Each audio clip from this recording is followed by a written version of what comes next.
like to call the March 13th meeting of the Gloucester County Board of Supervisors to order. Ms. Steele, will you call the roll? Mr. Gibson? Here. Dr. Orth? Here. Mr. Smith? Here. Mr. Hutson? Here. Mr. Chriscoe? Here. Mr. Bazzani? Present. Mr. Nicosia? Here. All present. Would you all join me in the invocation and pledge of allegiance by Dr. Robert J. Orth? Heavenly Father, thank you for the beautiful world you gave us that is so evident by what we see all around us today as spring approaches. Flowers are blooming, birds are building nests, fish are moving into the Chesapeake that will provide a livelihood and recreation for many of our citizens, and the playful noises of kids finally able to play outside, and so much more.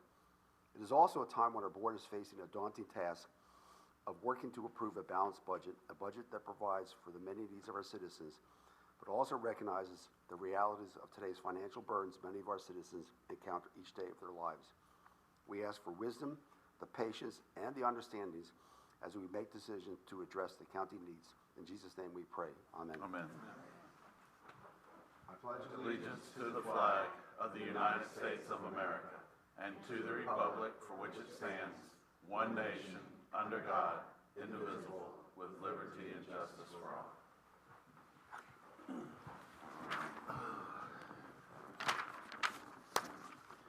I want to start by thanking everybody coming tonight.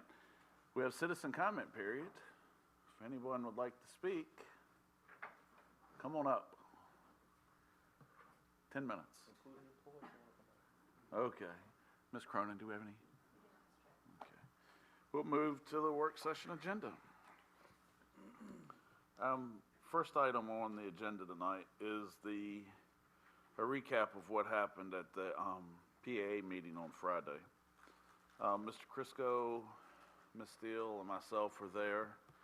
I think it was a very productive meeting. The three groups, the users that are down at Captain Sinclair's Landing, are to get together again and do basically, they're calling it conflict resolution, to basically get everything on the table and see if they can work it out amongst themselves.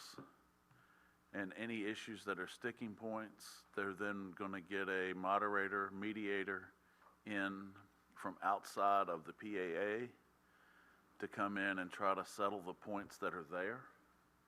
And once that's done, it'll all be presented back to the PAA board so decisions can be made on uses from there. Any questions? Dr. Orth. just one comment regarding the road that goes into Captain Sinclair's. I know we had some discussions earlier, and we gave PA. Which road? The Whitaker, well, Corduroy or well, Whitaker? not the Corduroy, that's paved, but once you get into, Yes.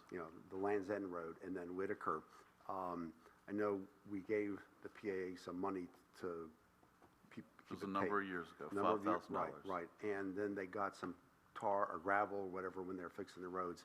That's all kind of gone, and I'm hoping that in any of the discussions, there's some consideration given to who's going to maintain that road if more people use it, because it'll just get really bad. The PAA plans to maintain that road, especially once there is a better revenue source for maintaining it. I know that with some of the work they have planned down there, they're going to be digging up portions of it, so they're going to be repairing that when they do that anyway. So there's going to be some funds in that portion of it to do some minor repairs on the gravel portions of the road. And even with a wrap that's recycled pavement, that road is still in great shape considering what it's been in before. So any more questions about that? Comments, concerns? Let's go to... By the way, thank you guys for taking the lead in dealing with that issue. It was certainly controversial at the last meeting, and I appreciate the effort you guys put into having that meeting and hopefully coming to a consensus of how they can all utilize it correctly. Well, it was the regular scheduled PAA meeting, but I think it was important that all parties get together and figure it out. I think it's still a long ways away from being settled, but I think it's a whole lot closer now than it was. Let's go to the personnel budget request. Ms. Steele. Yes, I appreciate that the people who have requested positions are here tonight to present briefly the needs that they've expressed and answer questions for the board. And after they are done, I'd like to make one more additional note that's an internal one to talk to you all about. And if there's any particular order, we'll start with the sheriff. He's got a Okay. gun. Okay, all right. Well, would you like the Commissioner of Revenue to speak? Ms. Joanne Harris? That's fine. I think so. Thank you. As she's coming up to the podium, you can see that we've got a couple other guests or unfamiliar faces maybe, and Lisa will introduce them when it's her It turn. would be possible to pull up in front of us the last issue of the budget so we can see what these individual budgets look like. Okay. Since some of us didn't bring their budget. Yeah. And this part will focus on the new positions, which won't really be called out within their budgets other than in the It was in overall that payroll. spreadsheet, the handout you gave out last week. If you want to do that one, which is Yeah, the just the handout that you provided. The page 11 from the proposal, budget Yeah, proposal. that PowerPoint was it. I would say I can pull up the budget book page that I just prepared, but, Oh, well, That'll work too.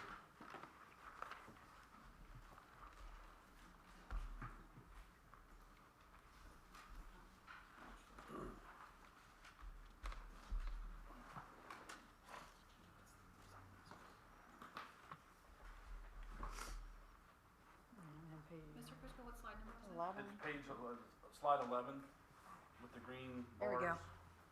That is the correct one, right? That is it. Okay. Very good, thank you. I've been studying. Ready? Yes, ma'am. Well, I would like to thank the board, Chair Hutson and Attorney Wilmot and Carol Steele, the County Administrator, for allowing me to speak tonight. As you know, I am asking for a new position in my office, and I do have some information for you tonight I would like to share on why I need that position. I want to give you just, and I'll try not to be too long, but I do need to give you some information on why we are where we're at right now. You know, when I came into office in 2000, the county had purchased new software. And so we were dealing right from the get-go as I came in as commissioner, new software conversion. And it was a lot of work that was put on my staff to learn that software, making sure all the data was coming out the old software into this new software. So from day one, we were backtracking with other duties to get this program to move forward.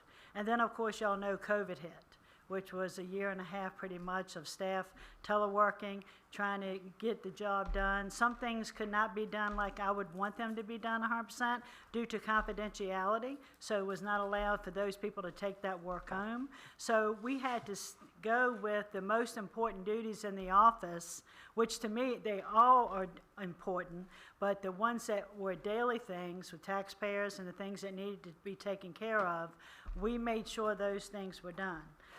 We've done very well with getting our books out every year for the treasurer to collect revenue for the county. And moving forward from there, the last 2 years, actually this year is the first year that we mailed out our business license from the new software. It took us 2 years to implement the business license conversion from the old software to the new software, which is Tyler Munis. I believe that IT can confirm those things with the issues that we had, and thank them very much for helping us do all of this. But it took days and days and days of Zoom meetings, training, checking data, because I could not let the old software go, not knowing if we had all the data that we needed in the new software to be able to send these licenses out to our taxpayers. So these were things that were a priority. They took precedent over other things in the office over the past several years, and plus the 4 other years that I've mentioned. So in saying that, we've done really an excellent job and the things that we've done, but like I said, there are things that I want us to be able to touch and do at a better rate of getting these things done. So I have 3 categories in my office, and that's what I want to present to y'all tonight. I have the business license section, and I have the personal property department, and I have the real estate department. So I have 3 departments that we deal with within my office. So what I'd like to do is start out and just letting you know, me as the Commissioner of the Revenue, I know that that is my duty to collect the revenue for the citizens of Gloucester County. And I'm going to do that, and I take it very seriously and do that to the best of my ability with the resources that I have to be able to work with. So in saying that, I just want to throw some statistics out there to y'all and what we're dealing with in the office. We have, in the real estate department, I have 1 real estate coordinator. I have 1 person. She handles over 1,200 land use applications. So when name changes are done or people apply for the land use program, things that are changed, especially in reassessment years, every single one of those applications have to be reworked. In the prior software, we could do it in the system. Now we have to do it manually again. So we're back at paper working those 1,200 applications when we have a reassessment year. Do people have to apply every single year for land use? No, only the new ones that want to come into the system and have that program, then we'll have to do those applications. The ones that are in the system, they're in, but there are changes, people that take out home sites to build homes, or they have parcels that no longer qualify. We have to work up rollback taxes. So it's a constant monitoring of that program. Any name changes, the applications have to be reworked. Because we have to have it signed off by the new ownerships. So these are the things that are a constant that are all the time going on with the land use program. And like I said, there's over 1,200 accounts that we deal with that. Of course, the elderly and disabled tax relief program, we have right now 245 applicants. They have to send in paperwork every year. Either it's an affidavit stating that nothing's changed, or it's on the year that they have to send in all their documentation to prove where their income levels are and their financial worths are. So that's another, program that she handles. Also, she handles the disabled veterans tax relief for the real estate. And I know y'all seen in slides previously where Maria has stated that they've gone up over 300%. When those numbers that Carol gave last week, showing the numbers that 345, well, that's gone up since then to 381 applicants. And that's continuing. We're constantly getting those applications in weekly. And it's not just taking the application and saying, write off their taxes. It doesn't work that way because not everything qualifies for that. In the code, it states no swimming pools, no piers, no boathouses. So we have to look at each individual veteran's application and work those up manually as they come in to only give them relief on what they qualify for. That's time consuming. That takes time for these applications. And like I say, the last number I just received was 381. So since last time she reported this, that's how many we've received in the office. So if I can ask a question. Sure. So how long has this individual been doing this job? What's that? How long has this individual been doing this job? This individual has just been here the last year. I have my chief deputy, and that's what I was going to get to. My real estate coordinator, she sends out the application. She receives everything. She makes sure all the documentation is there that is required. I understand the mechanics of it, but Yeah. her predecessor or his predecessor, how long has that person been on that job? Well, I was the predecessor when that person came, so I did that myself. So you're saying that there's a significant increase in the workload to require another employee? Yes, the workload is very much so increased for the disabled veterans. As you can see how quick the numbers have grown. Once they're processed, I'm sorry to interrupt. Once they're processed, the job is done, right? So there's no need to come back and retouch those applications. No, it's no need for them to come back unless there's a change. So why, if you retouch the application, why is there a need for an additional person to take up whatever's coming in Well, next? that additional person is not only just to help with those duties, because what I wanted to explain to you, she's not the only one working with that. Her and my chief deputy are working those together.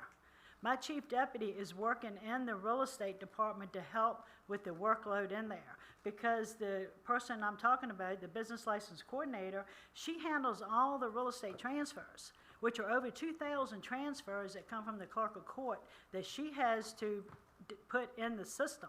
And not only that, we used to have one system, but now we have two that we have to do the data entry in. We have the Vision software, and then it goes to Tyler software. So that's where it okay. is. I'm sorry to interrupt again, but so, and I appreciate you responding to questions, but so, I just lost my train of thought. It'll come back. Yeah, I think you said that this person also has additional responsibilities. That's just one, right? You were saying that that person also does the elderly and The land business use. license coordinator, along with my chief deputy, work with the real estate. So the business license coordinator, she handles the land use. Right. She does an elderly and disabled tax relief program. She does a disabled veterans tax relief program. She does all the transfers that come from the clerk of court. Then my chief deputy handles the processes. Once my coordinator gets in the applications from the veterans, my chief deputy handles doing the exonerations, removing the bills, taking that off. She does the calculations for that. Once they're in, that's fine, but now if something changes, which we have to get reports monthly to see if name changes or the veteran sold the house so they no longer qualify, we have to do supplemental bills for those. And that's where my chief deputy handles those things. And just alone, and that's why the workload there with the veterans coming in and the additional workload that we have with that, we need to make sure that we have someone in place that can handle the supplemental bills for real estate. I mean, we bought in just for the business, the building permits last year over $100,000 in revenue where we had to supplement those bills. And that's not counting regular real estate supplements, which was like another $100,000. So these are the things I don't want to fall by the side where we don't have time to process So those. if I can ask another, I thought back again. Have there been delays in the process, in your process in your office to require? Are Well- you delaying some documents that these individual citizens need? We try not to delay the veterans. So what is the need then for an additional person? If you're not delaying and you're accomplishing all the duties that you're supposed to do, that you're paid for, why would you, and then there's no delays, and there's no excessive income of documents coming that you need to process, I don't understand the need for an additional person. Because what you're not understanding, this is just one department and the workload that is on this staff, and my chief deputy does not need to be doing the real estate part of this duty because she handles the payroll, the timesheet, she handles the leave slips, she handles the public service stuff. She has all these duties herself that she has to do as chief deputy, but she's having to be pulled into the real estate because we only have the one person to try to do all these duties, and it's a lot of pressure on them to get that done. So did her predecessor do the same thing where that person was pulled in to help with real estate? Has this been a continuing issue that you were able to accommodate without the need for an additional person? Well, I would say we get our books done every year when they're required to be done, my real estate book and my personal property book. But there's times that we have to do overtime work. They have to put a lot of hours in to get this job done. And with the processes that we have to go through, it's putting such pressure that they're having to stay after and get this work done. My chief deputy not only helps her with these programs, but she handles all the splits. And I don't know if you understand, but that's the plats that are recorded in the clerk's office.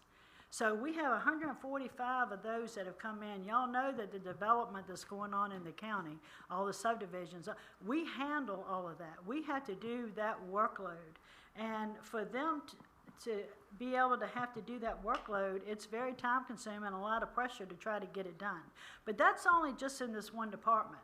So that's why I'm asking, and you know, I know at the last meeting y'all talked about it, with the business license, and I know some comments were made about that. And I'm not asking you know, and you may comment about contracting things out, but it wasn't just about the business license. It was about all my departments in my office and where the workload has gotten so great that we're not being able to get things done.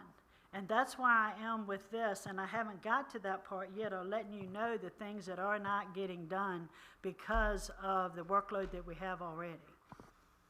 I mean, I can see this, obviously, with the military, because, I mean, this was an unexpected burden on you over the last few years. And as you just said, just in the last week, you had an additional number, and it's not stopping. So, you know, all those things add to your workload that were unanticipated. The other thing with the military, is it my understanding that with a disabled veteran, if that person dies, the wife of that person still maintains the relief from the real estate, correct? Yes, that's correct. And if she marries, it still stays with personal relief. So it's a really complicated process that the state's burdened us with. And that's what I'm saying. It's not just a quick process where these things are done.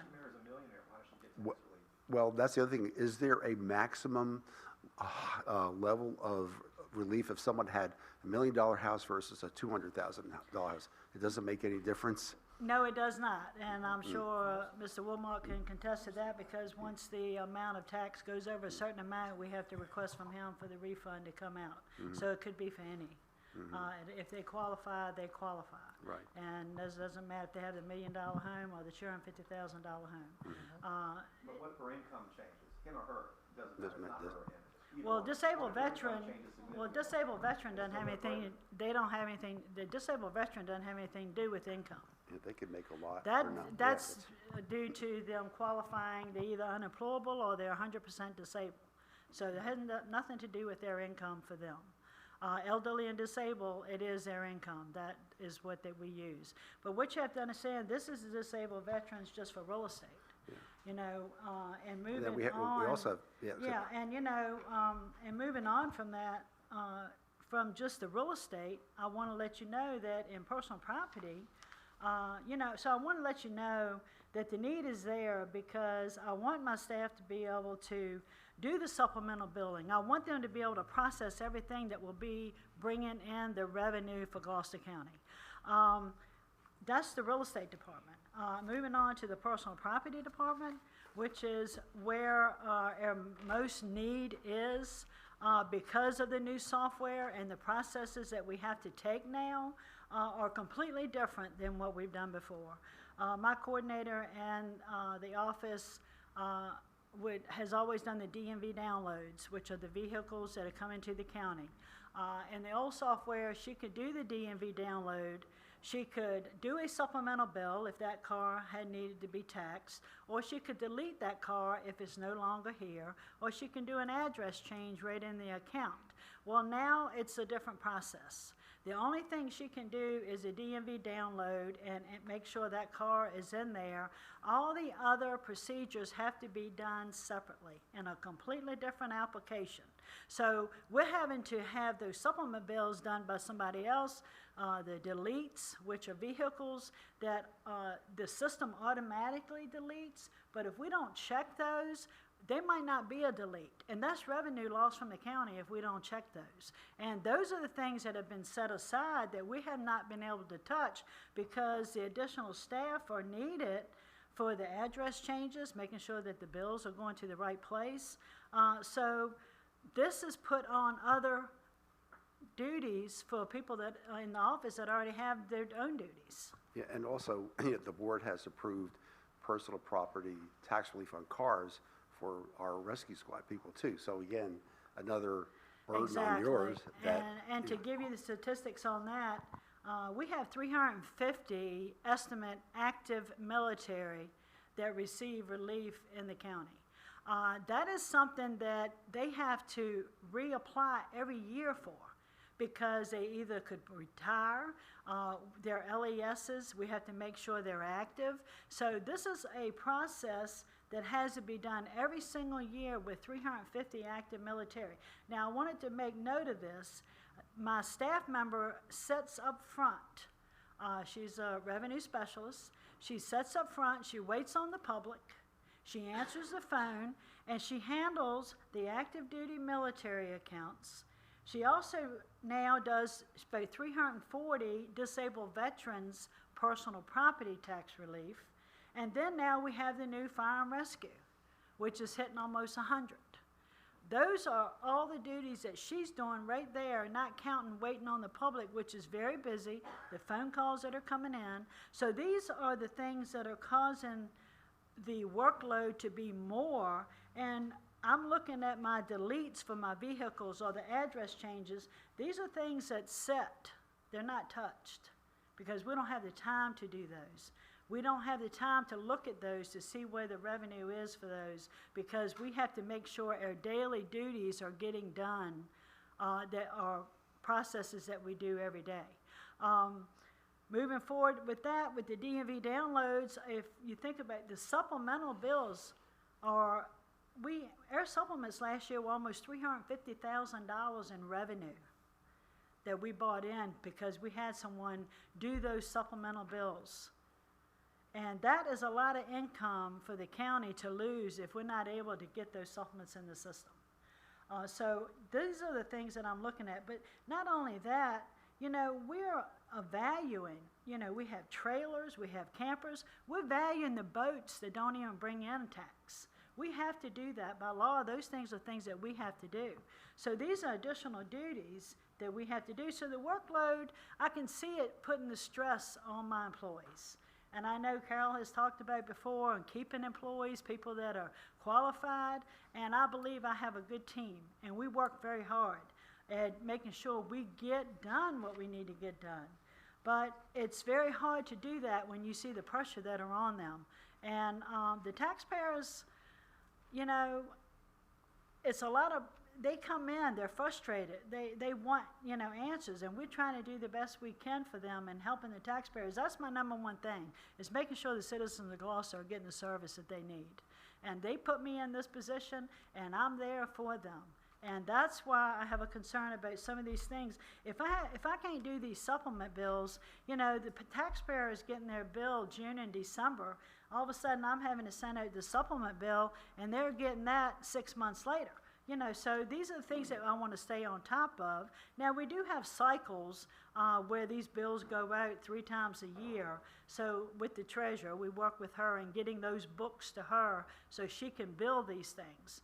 So, but the workload with adding the additional veterans, adding the fire and rescue, adding the new things that are coming in, that is putting a stress on my team. And that's not even counting the business license. Now we move into that department. With starting out this year, we mailed out our business license to all the applicants with the new software. We did a lot of checks. We made sure. I did not want business license going out to someone that no longer had a business, or maybe they didn't get a license and they should have. So we had to put some time and effort into this new software to make sure of the accuracy of this stuff that went out in the mail, because I have to answer to that. And so we worked very hard in trying to make sure, but my business license coordinator worked over 150 hours overtime last year to get this work done. And that, I think, is just unreal. She was exhausted. Many days she came in, she was exhausted due to the overtime work. So we have 2,800 and some business license right now. So that's what we maintain. Ms. Harris, I'm sorry, could you repeat that number? We How many have business licenses? 2,834 was my last count.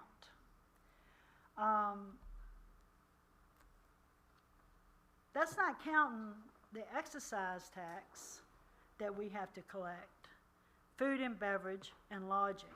And I'm sure y'all all know that you had memos from me stating that as of the first of this year, I was going to be collecting those. And we have been collecting them, and they are coming in. And that's more work. But I feel like that's the duty of the commissioner, and it needs to be done. But as for the collection of our business license, and I know Mr. Wilmot made a comment last week, that the last 5 or 6 years, he hasn't gotten one case for fraud. We've worked very hard in trying not to have these taxpayers that are, making sure they're compliant. We have a list, and I'm looking back at Maria's statistics on finance. For the last 4 budget years, actually this last year, we've gone up in collection of business license larger than the past 3 years, because of my coordinator has worked very hard in trying to stay on top of those things to make sure we collect. I'm not saying there might not be a fraud case out there. I have a list that I have, and I say it's about 15 accounts on there, and that's what I had talked to Carol and them about. I have not, and my business license coordinator have not been able to look at those accounts to see if fraud is being committed or not, because I haven't had an opportunity to visit the sites. I got a feeling that a lot of these got their licenses during the COVID time and they were never in business. They're probably closed out. I can't guarantee that until I investigate that farther to see where they are. I wanted to do my part in investigating that before I sent it to the county attorney for him to investigate something that the business might even be closed. So that's an interesting point. So you're suggesting that perhaps during the COVID, some people started a business, did absolutely nothing, but then they could apply for those funds from the government, which we don't know if they were a valid business or not, other than a license. So Right. there's no way of knowing, given that apparently is a significant fraud going on throughout, has gone on. Well, I talked to a taxpayer yesterday, for example. Her husband runs a mobile business with his truck, and he gets his license. Well, they rezoned. They went to zoning and rezoned, and she got a bookkeeping business. And this was several years ago. And during COVID, I believe is when the date was. I can't remember the exact date.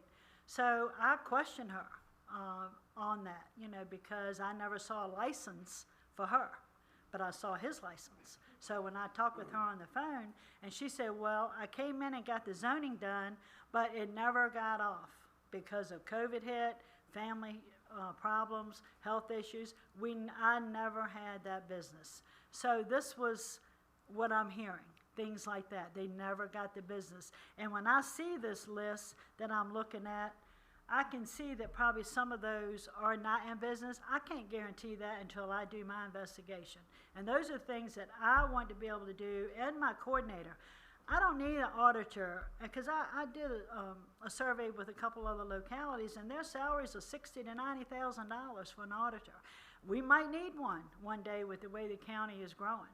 But right now, I feel like I and my coordinator can handle these with the ones that I see that are not in compliance.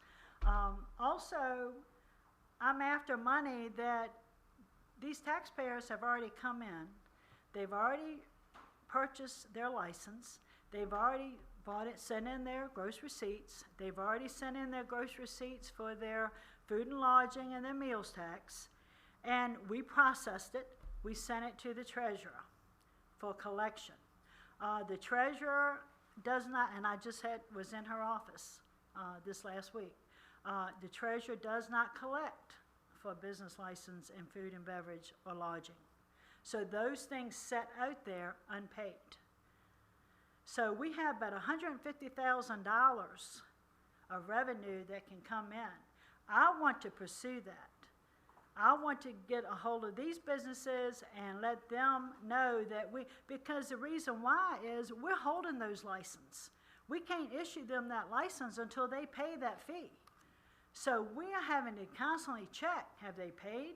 Have they not paid? We're still holding them. Do we mail it out to them because they paid? So these are the things that are very time consuming that I feel like we need that additional body in the office, because they can work.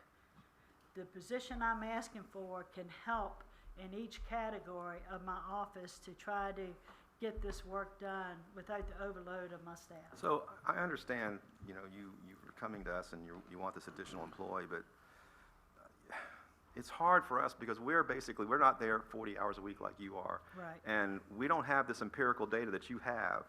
Had you come to us with empirical data showing us where the trends are going in terms of numbers of applications, business licenses, the elderly, and all that, that would have helped me. We have 3 MBAs in here. This is what we look for when you ask for an additional employee to work.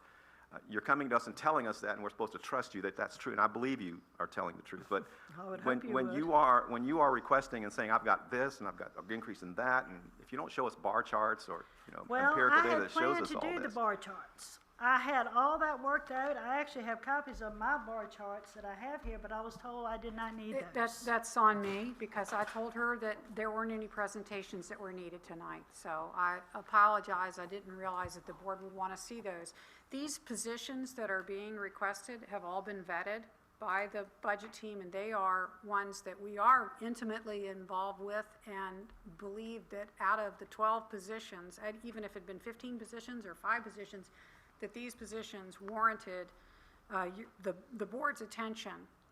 And I hope that we can go back. We have plenty of budget time. If there's additional information that you'd I'd like to to see that if you don't mind. Absolutely, we can Especially provide when you're, that. an organization is churning and burning all kinds of different things, real estate, elderly, Well, business licenses. I'd like to see where the trends are going. So, to Ms. warrant Bazzani, an I additional. think, I hope that not only all of you, the rest of the board, and the citizens who've been listening understand that the Commissioner of Revenue has an enormous amount of activity going on. I don't think she got a chance to really get it clear, because of questions and answers about the different divisions. And each of them may have their own seasons and other things, but everybody here knows the population has grown, the number of vehicles has grown, the number of houses has grown. All of those things impact what they are doing. And so I think that those charts will show you that, like, again, it's an intricate type department, but in addition to that, the additional responsibilities because of growth is very important. Mr. Gibson. Thank you for your presentation. Appreciate the overview. I just had a couple follow-up questions. How many employees do you have in your office right now? It's myself and, let me see, 1, 2, 3, 4, 5, 8. 8. And do you feel that the addition of this employee will help the county generate more revenue? I do, because I will be able to, as well as my business license coordinator, just in that area alone, be able to do our auditing processes even closer. And one thing I didn't even mention is the business tangible personal property filings. For years I've watched, and I've been in that office for 38 years, so I've seen a lot of the processes and how they've been done. The business tangible personal property comes in where we mail it out to the business, and every year they're writing same, nothing's changed. And when I look, and last year we were so far behind in getting this data entry in to make sure we could get our personal property book out, we just put that in the system. Whatever the number was last year is what we put in there, because we didn't have time to audit and look at those. I believe there's a lot of those that are not the same. I believe they have purchased new tools. I believe whatever they've done, and I'm not saying that I don't believe all the taxpayers, but I have to see this stuff for myself. And I have not been able to do any audits for those at all. And I believe that will bring in a lot more revenue once I question them without them just sending it in and saying the same. Once I do audits, I believe we'll see those numbers rise as well. And what I'm hearing is that you're encountering increases in your workload due to tax relief that we all support, of course, but adds to your workload for the elderly, for the disabled veterans, for the firefighters. You've got increased business license, you've got increased development in real estate, and so the trend is consistently more and more, which is creating a heavier workload for you and your staff. It sure is, yes, sir. Okay. Yep. Thank you. Dr. Orth. Mr. Gibson essentially asked the question I was going to ask about revenue. So. Anyone else? Ms. Harris, I'm glad you came, and I think that I think what we're going to see for everyone there. I looked down the list here, and even owning a small business, I'm not intimately familiar with any of these specific positions. That being said, you do this job 40 hours a week. We're only here 2 nights a month. We've got to work on your budget, but you're telling us that you need something, and it's very hard for us to sit here and for each of the people coming up behind you to tell you you don't need something when we're only getting very skewed amount of it because we don't know what's going on in your department on a daily basis. So I think that's something that as a group we need to remember, that they do this day in and day out and they see the needs that's there versus what we see. I mean, we can look at it from try to make a decision based on a business point of view, but I think they're the ones that are familiar with it to the point where they've got to make the decision on what's needed.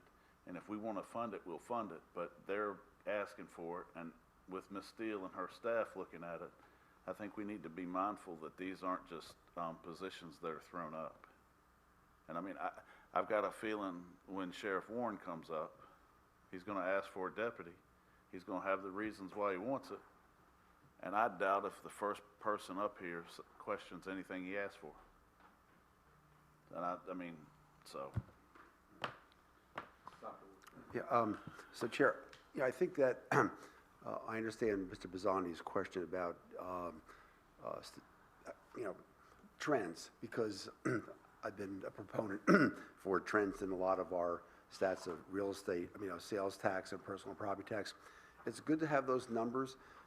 I know your staff is working hard, and there might be some basic information that would be easy to accumulate pretty quickly just to show us that, I don't doubt that you need, I'm 100% in favor of that position because I can tell, your staff is dedicated, and just by the way you speak about your staff, it's obvious that you all are working as hard as you can plus more.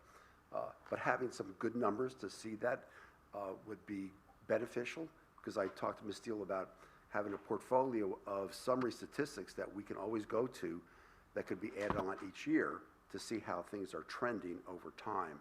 Just like I said with the real estate, Mr. Tom's presented some really great information, having that booklet that says, here are things going on from time past to where we are today, and then build upon it so we can see as the county grows and businesses and all the military requests and disabled, all that is really important information that would be great to have at budget time. Not that we need it right now, because I trust whatever you've given us is true to the fact.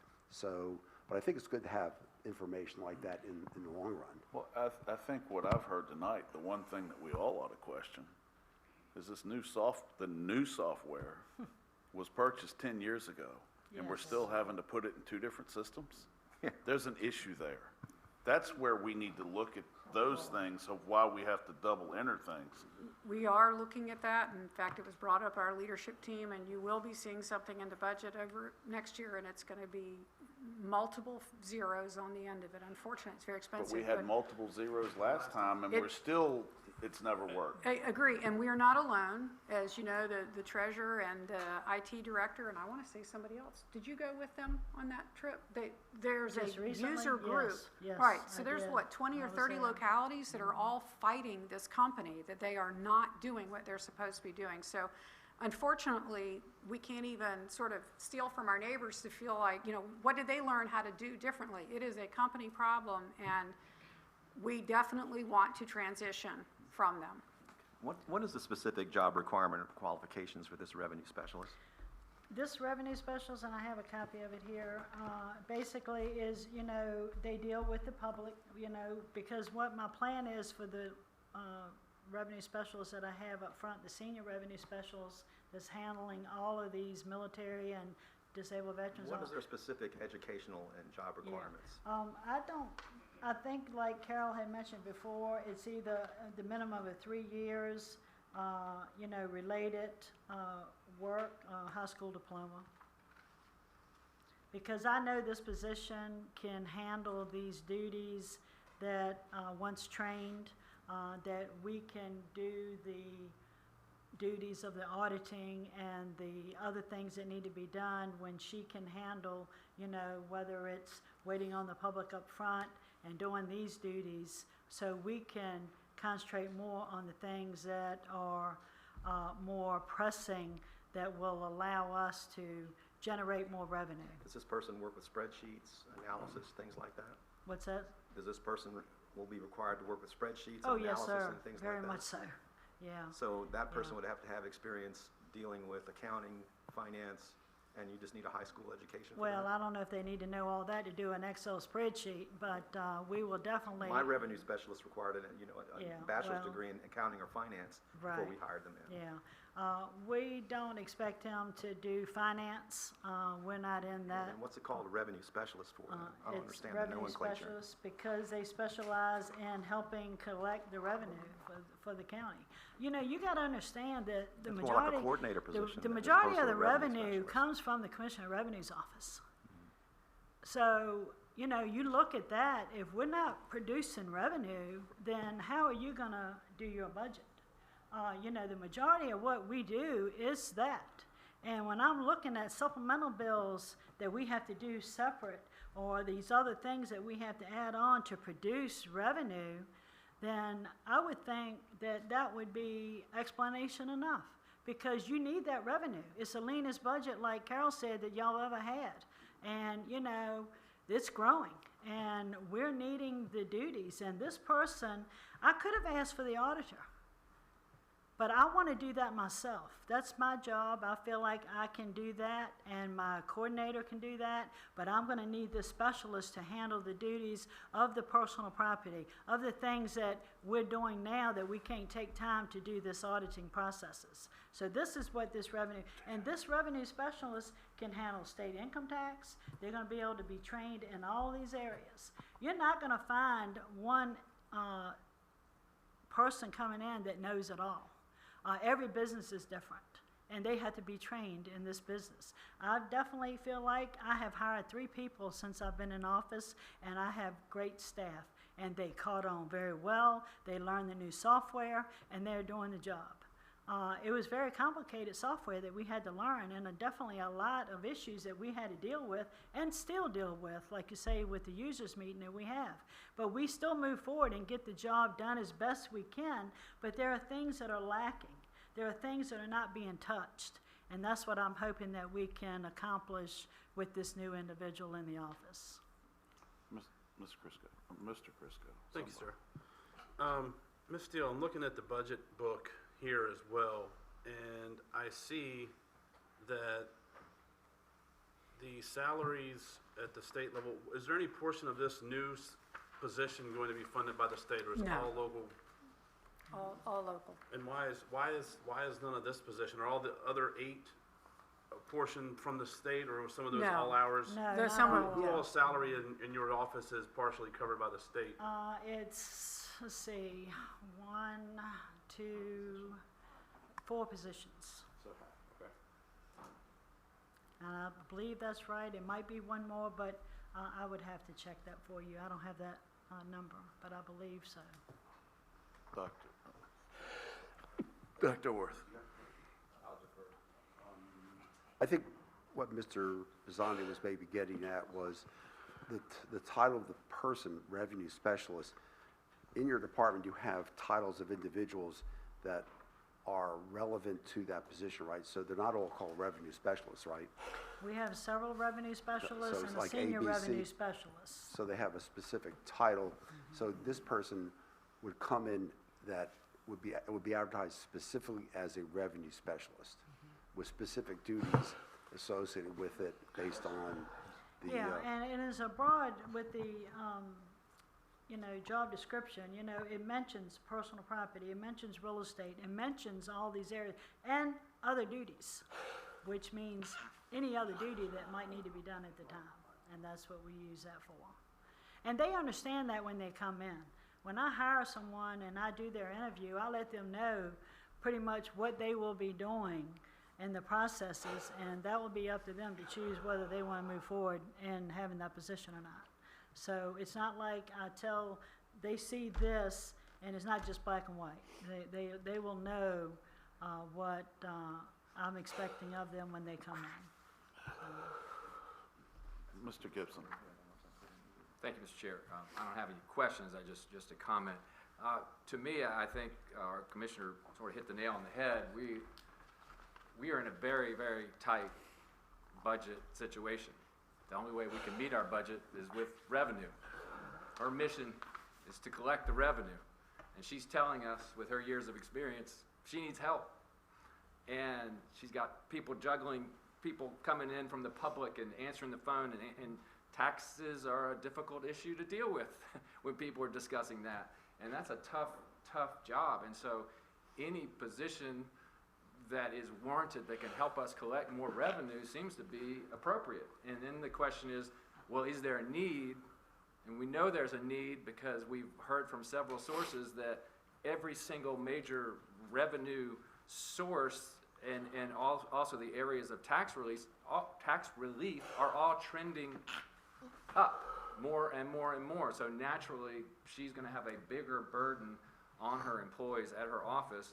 And I think we also, as a board, need to think about just serving the public with the best public and customer service that we can provide. And if you have an office that is understaffed, we are not serving the citizens of our county. So for all those reasons, it seems like a very reasonable addition, a very reasonable expenditure, and frankly, one that probably is going to pay for itself. So those are my thoughts on it.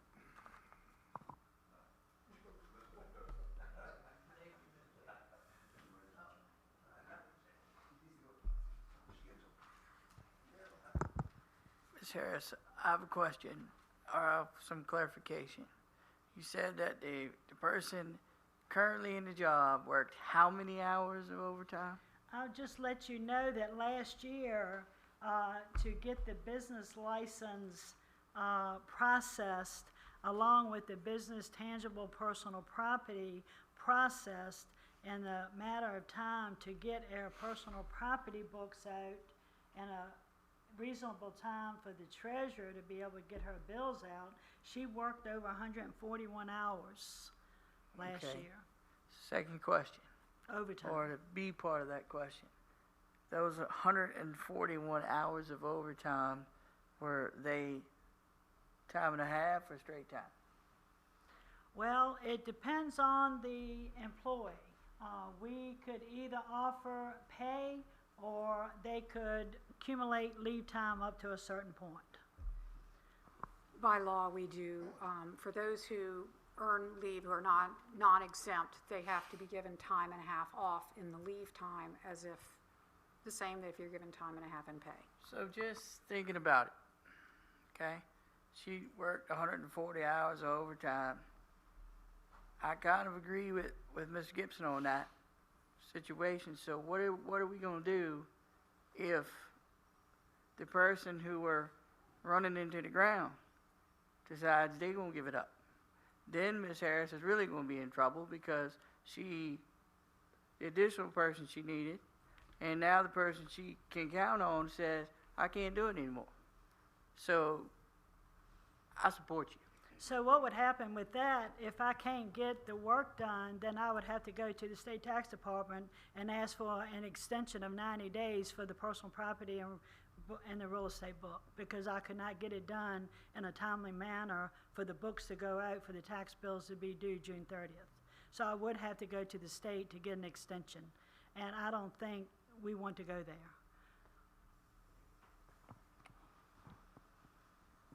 Mr. Chair? Yes, sir. Yes, Ms. Harris. Yes. Thank you so much for coming tonight, and thank you for doing this presentation. I truly support you 100% with this position, and I don't know what's in the names, revenue specialist or whatever. That's just the name, and I understand your job is to collect revenue. And also, if you were coming to me and you were telling me you needed 5 positions, show me graphs, stuff like that. One position, you've done a great job explaining why you need that one position. So I will back you 100%. I appreciate that. position. Thank you. And I would not be here asking for it if I didn't think I needed it in the first place. So But I really would appreciate y'all considering that, because it is a need.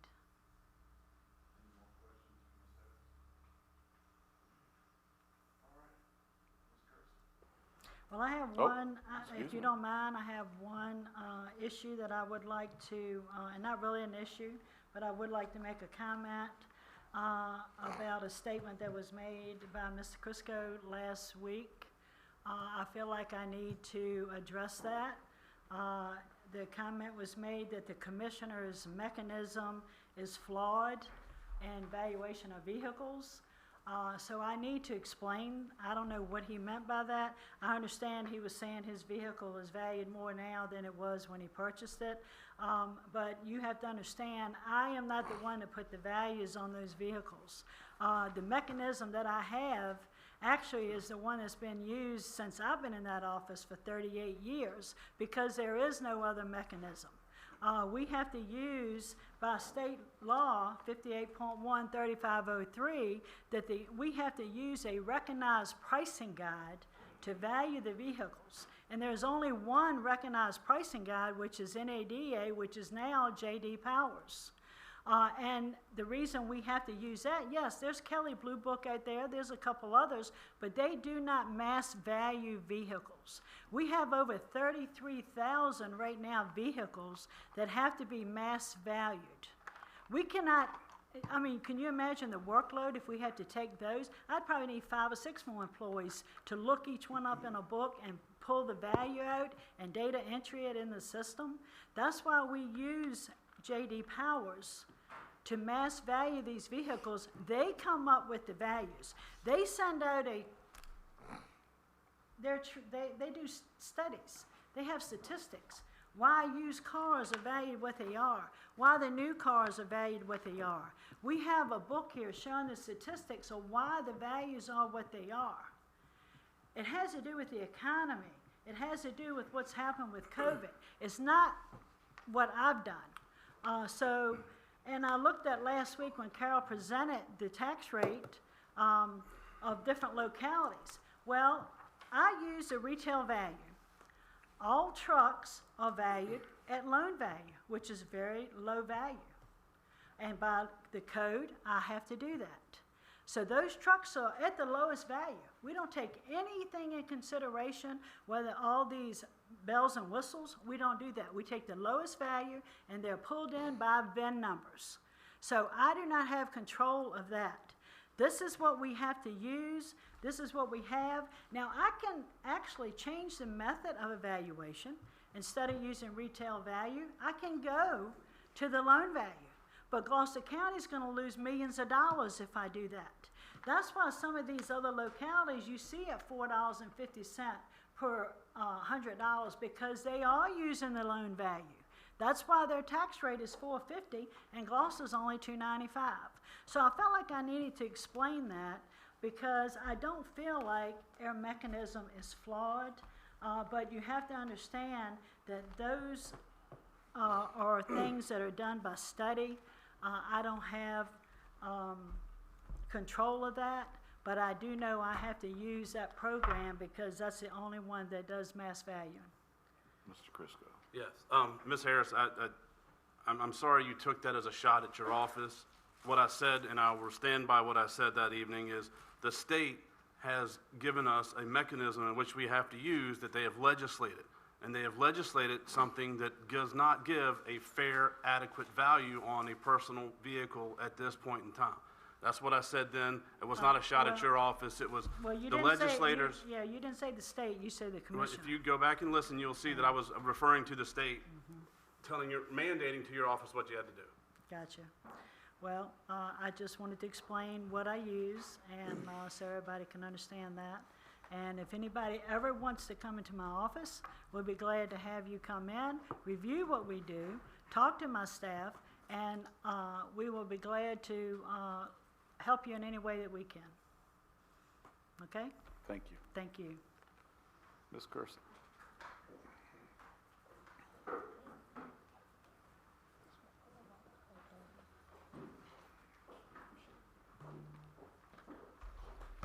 Good evening, everyone.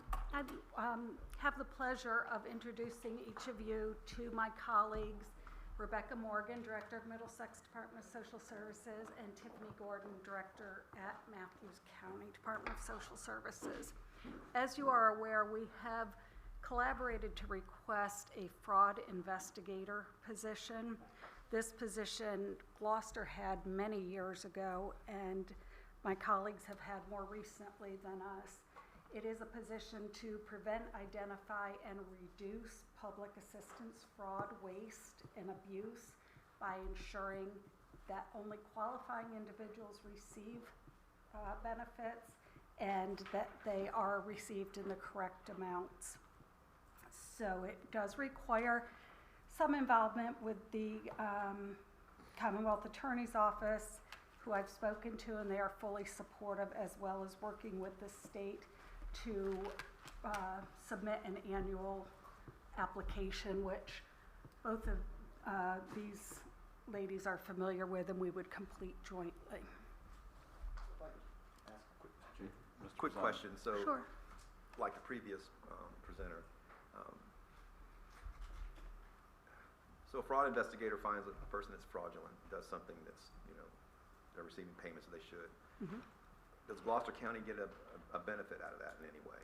The funds recuperated, if they are recuperated, there's a number of processes Ms. to go Kersey, through. would you move the mic over closer? Yes. Thank you. Is that better? Yes. Yep. All right. There's a number of processes that it goes through as to whether it goes to full prosecution or if it can be recovered before it gets prosecuted. But the funds, and please correct me if you have additional information, but my understanding is that they go to the Fraud Recovery Special Fund at the state level, and that those recouped overpayments help each year to fund the state and local fraud control programs. So it's not a local. Does the state provide you a fraud investigator, since they're so concerned about fraud? They do not. This is a position that is, according to the code 63.2526, it's a position that is allowed as funding is available for each local Department of Social Services. We would get some reimbursement on personnel, but not full reimbursement, and we don't get the monies that are recouped. So some of their salary is funded by the state then, you're saying? Yes. How much of that is funded by the state? It averages right now about 36, somewhere. Almost half? About half, under half. But in our discussions, in our agreement, it has, what we plan to do is Middlesex would pay a quarter of the salary and fringe, Matthews a quarter, and Gloucester half of the position, because we anticipating having much more involvement than their localities would, just solely due to volume of benefit recipients. I appreciate what you guys do in social services, but I don't understand the benefit to Gloucester County doing this, since the state's going to receive all the revenues anyway. So I will speak, and thank you all for having us tonight. We really appreciate the opportunity to collaborate with our neighbors. We really appreciate Lisa taking the lead on this, and although many of you may not, I'm Rebecca Morgan, Director of Middlesex Social Services. Those are Middlesex, okay. And so anyway, thank you. Thank you very much for having us tonight. We really appreciate the opportunity. So many of you may remember during COVID and some months after, where there was the EBT or SNAP card fraud, where people would go online and hack into our citizens. I know that we had several in Middlesex impacted. And what this did was they went to local businesses, so our Food Lions, our Walmarts, our local grocery stores, and they essentially stole food. And so if we had had a very strong fraud investigator in place, we could have sent that person to the grocery store to actually look at the cameras and figure out, if they could figure out who it was, and so on and so forth. So that's one benefit to local business, to prevent fraud, essentially shoplifting, stealing. But that's law enforcement's duty, isn't it not? No. In fact, law enforcement, while they certainly are very helpful and responsive, because SNAP is a federal benefit, it becomes very tricky for them. Our own law enforcement often refers a lot of these cases to the state police and sometimes to the Federal Bureau of Investigation, because these are federal benefits. And so a fraud investigator, a lot of these tapes are erased after, 2 weeks. We found out with Food Lion. So our local law enforcement was very helpful. They made their referrals like they were supposed to, but by the time it was investigated, the tapes had been erased. If we had had a local person on the ground, we could have intervened. Second, local businesses also were very much impacted by having a fraud investigator, because we often get involved in cases if there is USDA or the United States Department of Agriculture, which oversees our SNAP program. There is USDA fraud at the federal level.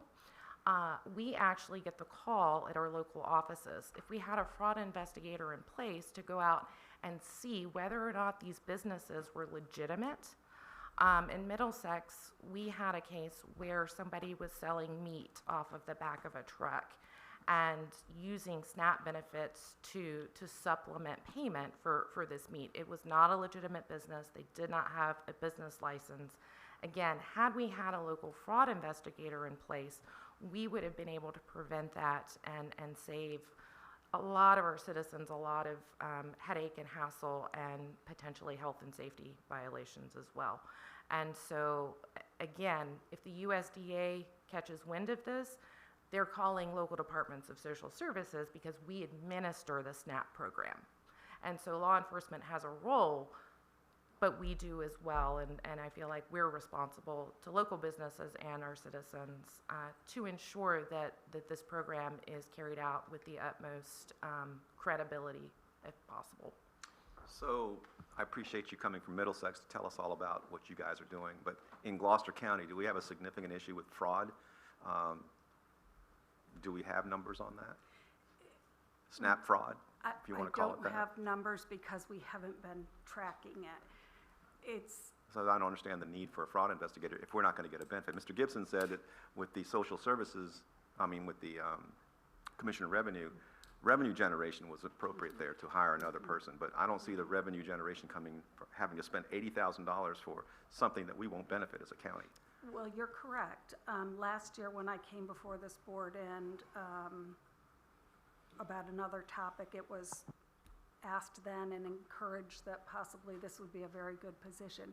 It does not bring revenue back. There is fraud in our community. People sell their cards, people give their cards for substance abuse issues, and then they come in and say that their card is no longer valid and they're reissued a card. So there's definitely fraud. The amount I can't answer. I don't know if either. I couldn't either. Okay, so. If I just did what you just said just now with fraudulent things with cars and everything like that, I think Sheriff Warren will be coming to my door saying, Mr. Bazzani, you're under arrest. You have a right to remain silent.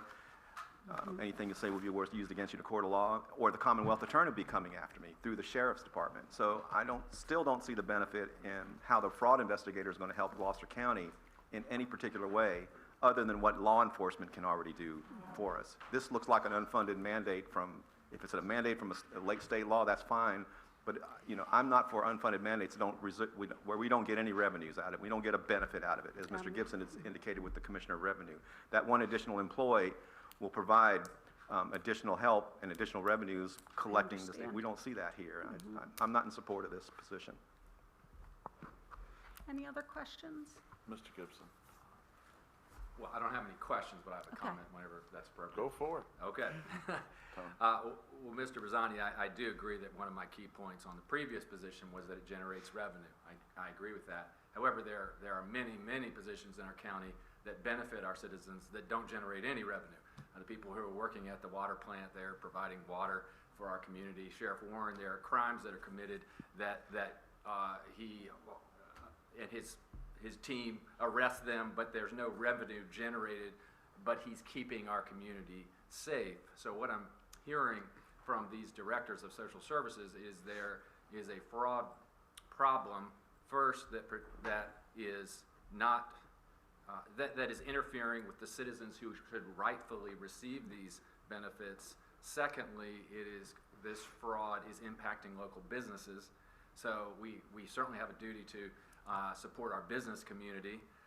And lastly, in the criminal justice field, a big effect of an investigator is deterrence, because word will travel that there is a fraud investigator and they are looking at these cards, they are looking at this fraud, and that is necessarily going to decrease this fraud. So even though it's not generating revenue, there's a lot of positive effects of a position like this.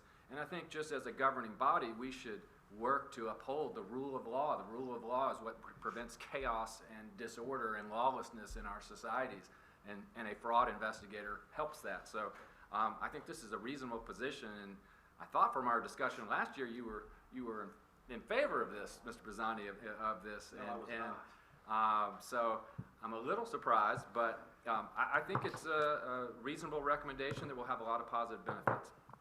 Mr. Gibson, I was not in favor of that, just for the record.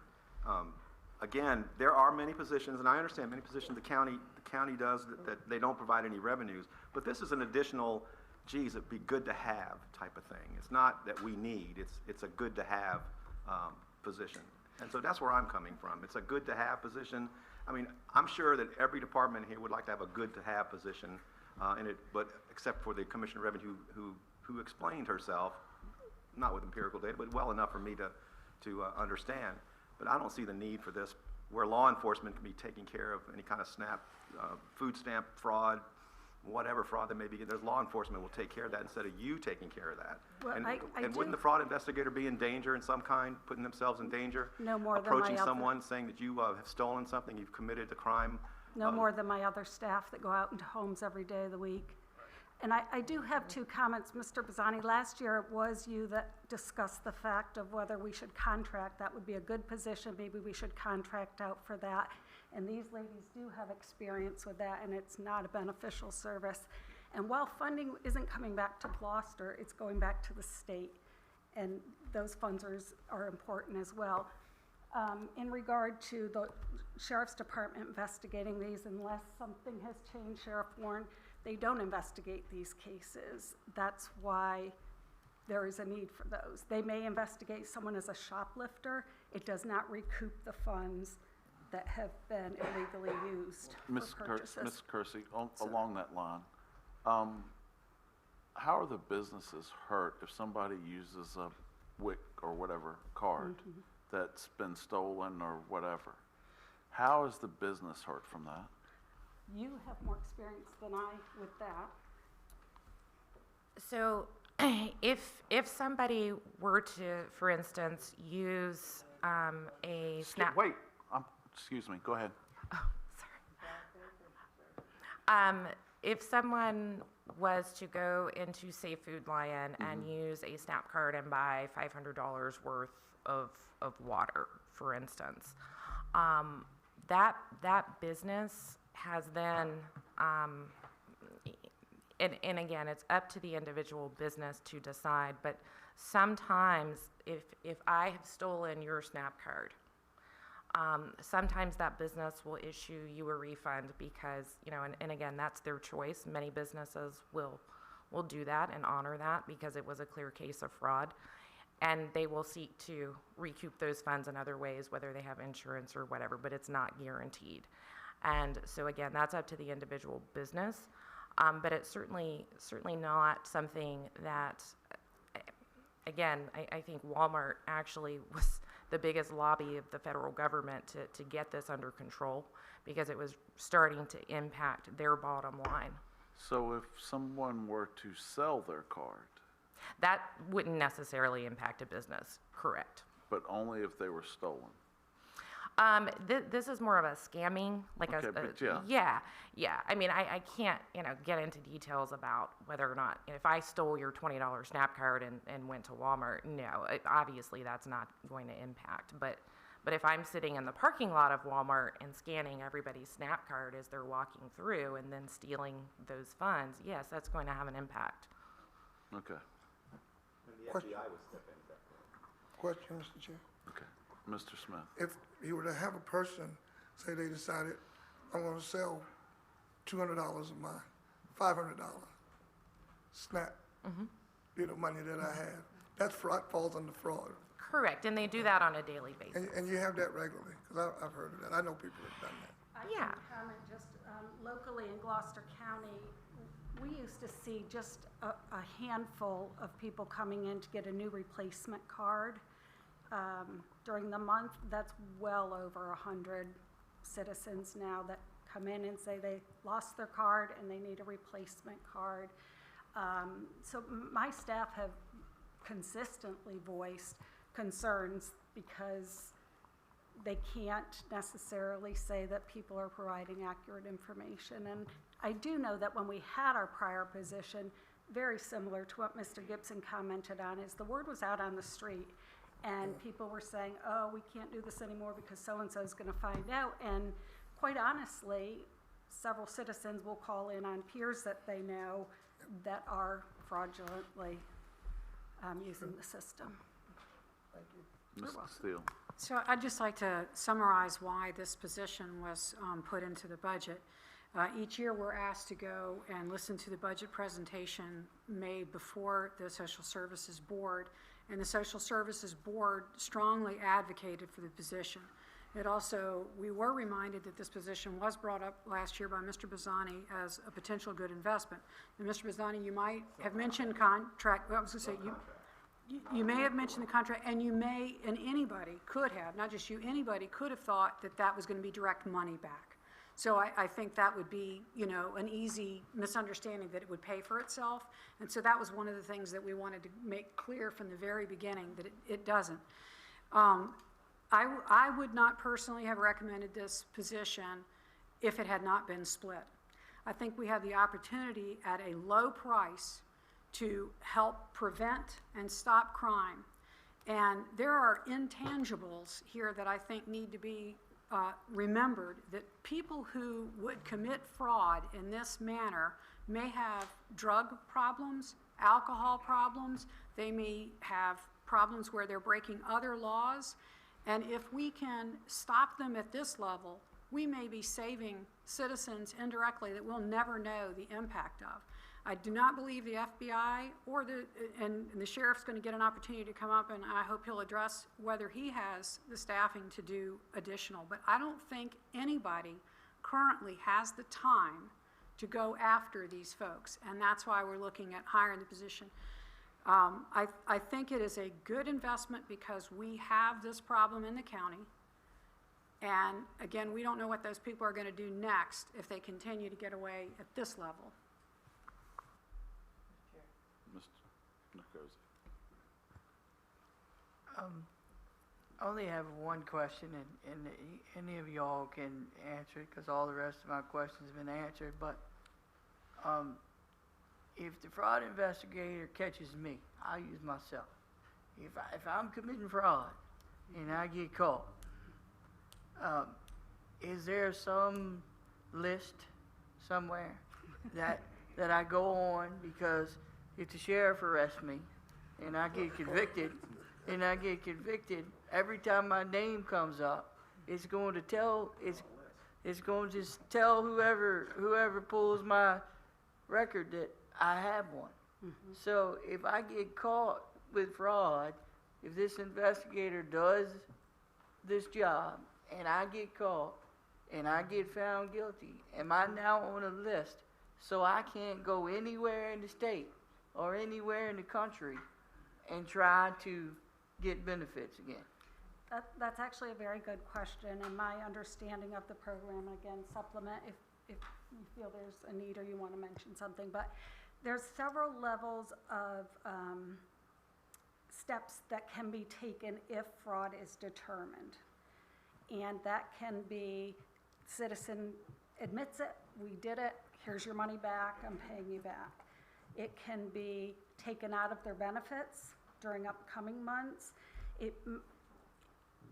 There's just a variety of things that can happen. They can get banned off of receiving services, but ultimately in terms of a list, If it gets prosecuted through the Commonwealth Attorney's Office, certainly it's going to be in the newspaper as, I would assume they would list it as public assistance fraud.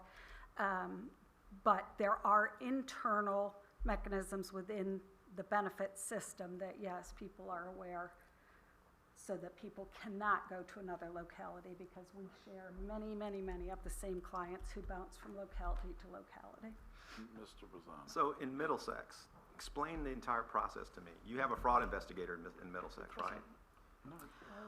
We actually do not currently. Do not have one. They want to join, excuse me, they want to work with Matthews and Middlesex wants to group with Gloucester to have a fraud investigator for the 3 counties. Okay. Middlesex and Matthews is going to each pay 25% of their salary. Gloucester's going to pay 50%. Okay. So what would be the process then? If your fraud investigator determines that someone has committed fraud, either in a store or through the EBT program or SNAP, what is the process? Who do you inform and who do you call? Sure. So we did have a fraud investigator that was shared jointly amongst 4 or 5 localities on the Middle Peninsula starting in 2014. We contracted it out and ultimately were unsuccessful in keeping candidates due to the nature of the job, the pay, etc. But the basic case, straightforward, is a worker discovers potential fraud. They do a referral for the fraud investigator. The fraud investigator investigates through interviews, site visits, if it involved a store, a home visit, talks to any witnesses who have been identified, and then notifies the Commonwealth's attorney and/or law enforcement at the Commonwealth's attorney's direction. So we have an MOU, Memorandum of Understanding, with the Commonwealth's attorney that might vary a little in each locality. Mine, for instance, says he wants to be informed of any public assistance over the amount of $200. Some places it may be $2,000. And then we staff that case with the Commonwealth's attorney, who takes all of the information and decides whether or not to prosecute. This is for SNAP, and we focused a lot on SNAP, but this also is child care subsidy program that we have, our Medicaid program, our Temporary Assistance for Needy Families program, and our Energy Assistance program. So this SNAP is kind of the most public one that folks are aware of, but this would be for all of our benefits programs in our 3 departments. Does that help? Okay. Yes, it did. Thank you. Sure. Dr. Orth. So the amount that we have in our spreadsheet, 80,000, is Gloucester's 1/2? No. No, that's the total, that's the total. That's the full amount, and that does not include the state's contribution So- as well, So when you did the budget, you put in Half. half of that? as well as the revenue. Okay. It's reflected on the bottom of that sheet that's currently up here, but. Right. Mr. Chair, if I may. Okay. Yeah. Mr. Chriscoe. I see this position slightly differently as, you know, I don't see it being a direct payback to the 3 localities. But as we work together in these 3 localities and we can stop this fraud and it gets back to the state, eventually more money will flow back through us, potentially. But the biggest thing to me is these benefits will then be spent more effectively and efficiently in all of our localities, so that we know the people that are deserving and really need this are getting what they need. That's what I see here. And I don't think that we could contract that out for the $40,000 a year to benefit not only the citizens of the county that need this, but also the citizens in the county and the state that are paying for these things that are being mistreated and misused and abused. Mr. Gibson. My question's been answered. Okay. I just wanted to clarify real quick on the expenditures. If you're looking at it, you actually are going to see the entire amount of that 80,000, which is the salary and the fringes, because Gloucester is going to be holding that employee, and then the offsetting revenue will be, the 2 together will net to that about 40,000. Any more questions, comments? Well, thank you, and I do want to thank my colleagues for attending tonight, but more importantly, collaborating with us so that we can all, save some dollars. If we had to fund the full position ourselves, it would be much more difficult, but I enjoy collaborating with them and trying to find ways to save ourselves some money. So thank you. Thank you. I just want to say, Mr. Chriscoe, thank you for your elaboration on that point. That's well said, and I appreciate that. Unfortunately, I wasn't in the presentation for the budget. I got in back on the Social Services Board in January. Again, this agency, the work that these individuals have to do and the amount of things that they have to go through in order to do their job, I think this is an important tool that we need to make sure their jobs are done to the best of their ability. It's just, I mean, I hate having to fund this position. Not that it's not needed, but to me, what makes me mad about this position is we actually have to have a discussion and fight for this position because people don't know how to handle their benefits or do what they're supposed to do with what they're being given. That's my bigger problem, not the amount of money that we have to spend on it. I mean, as far as Mr. Nicosia's question, I'd almost like to see it like a bar back in college where you have the fake IDs around the wall. You were up. No, it wasn't. Yeah, no service for you. Yeah. Chinese restaurant when they used to put the checks on. Yeah. It's done. My class shut down the free beer at Push Carts.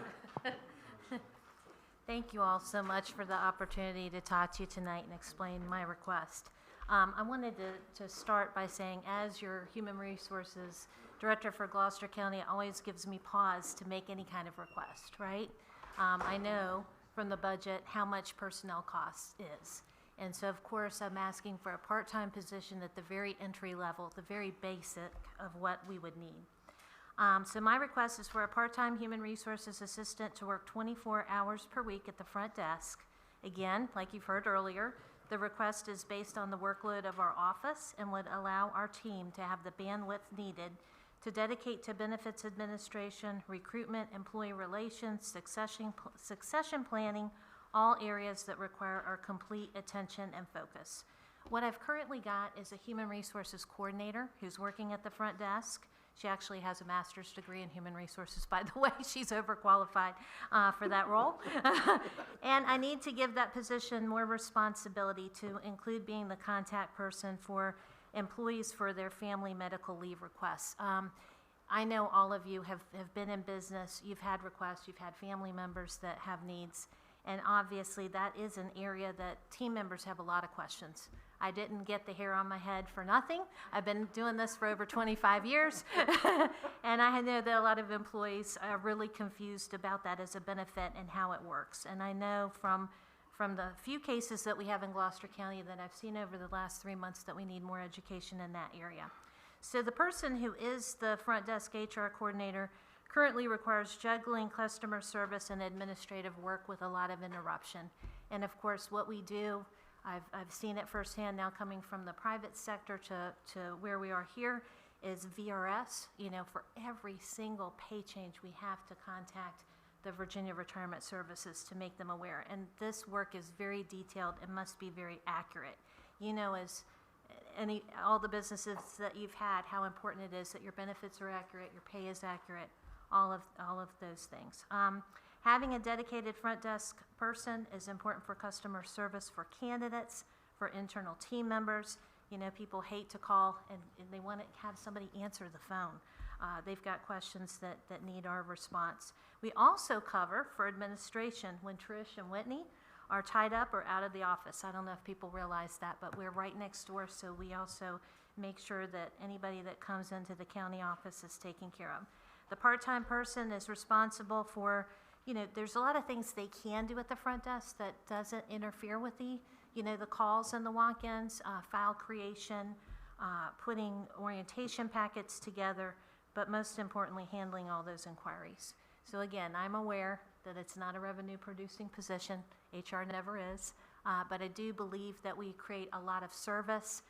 We do currently, I'm sure you're going to ask me how many team members I have right now.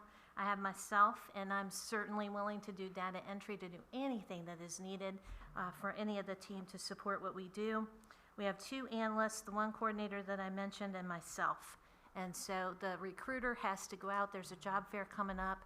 We're trying to be more creative. We want to do more on LinkedIn.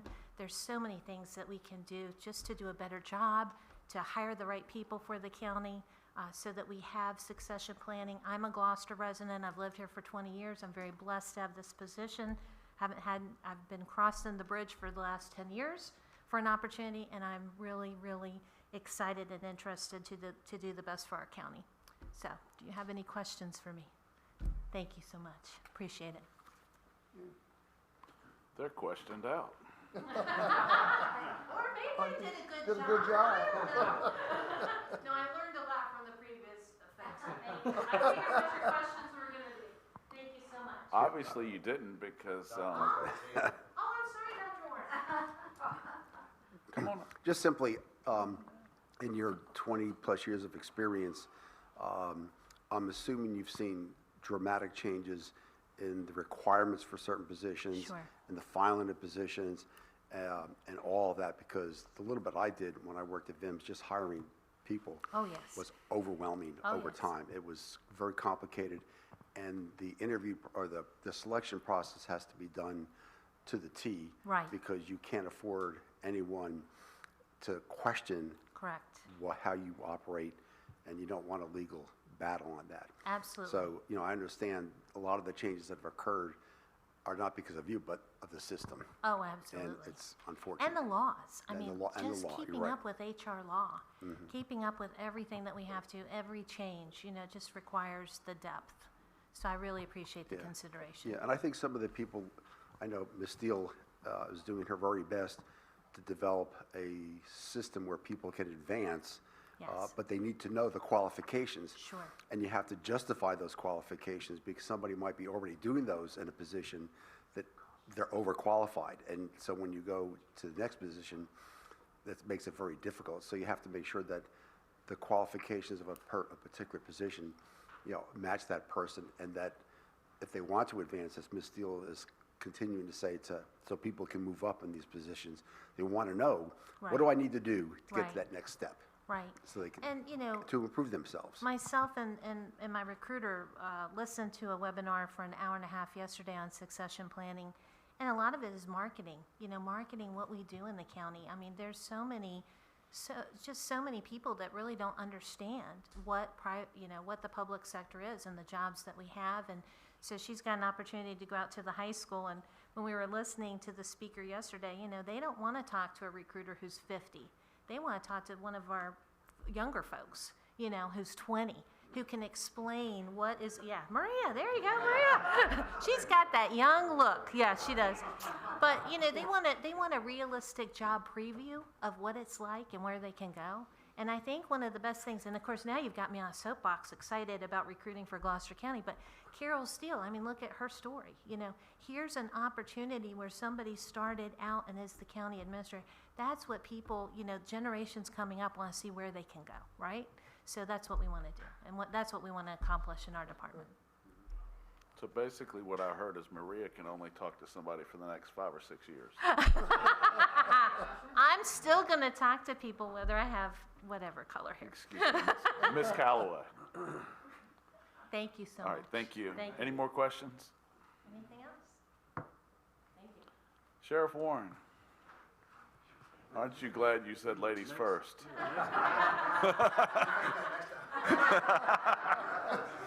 Had my opportunity. So thank you for the opportunity to be here this evening. As most of you are aware, we have 2 canines on our department. We have Canine Zeus, that is his specialty is narcotics. He also does obedience tracking, handler protection, search and rescue, etc. And then we have Canine Duke, which all he is a tracking machine. It's 2 different types of tracking that these dogs do. The Bloodhound is scent specific. So take an article that's been discarded by a missing child, and that dog's going to go find the scent that matches that article. Whereas Canine Zeus is going to be a ground disturbance type tracker.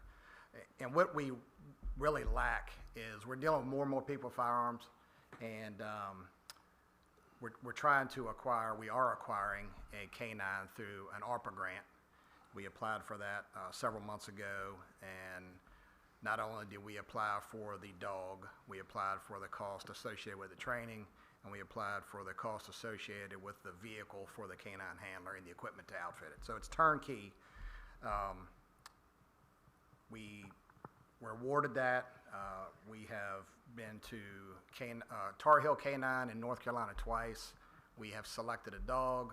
We have conducted a handler selection process, and we have selected Deputy Danielle Woodard that will ultimately go down to Tar Heel Canine and train with this dog and be certified as a team starting April 15th, and that training could last 4 to 6 weeks, depending on how they progress together as a team. And the reason I am asking for this position is because of the unique shift work that our canines do. They're on call for multiple shifts, et cetera. It wouldn't be fair to leave, that dog with that specialty assigned for that particular shift. I'm asking for the position to fill the spot that she will vacate on the shift that she will be departing from. Sheriff Warren, you're not going to hire President Joe Biden's dog, right, that has a propensity to bite people? No. Okay. Sounds a little too aggressive for us. I have no questions. Nothing? Aren't you glad you waited?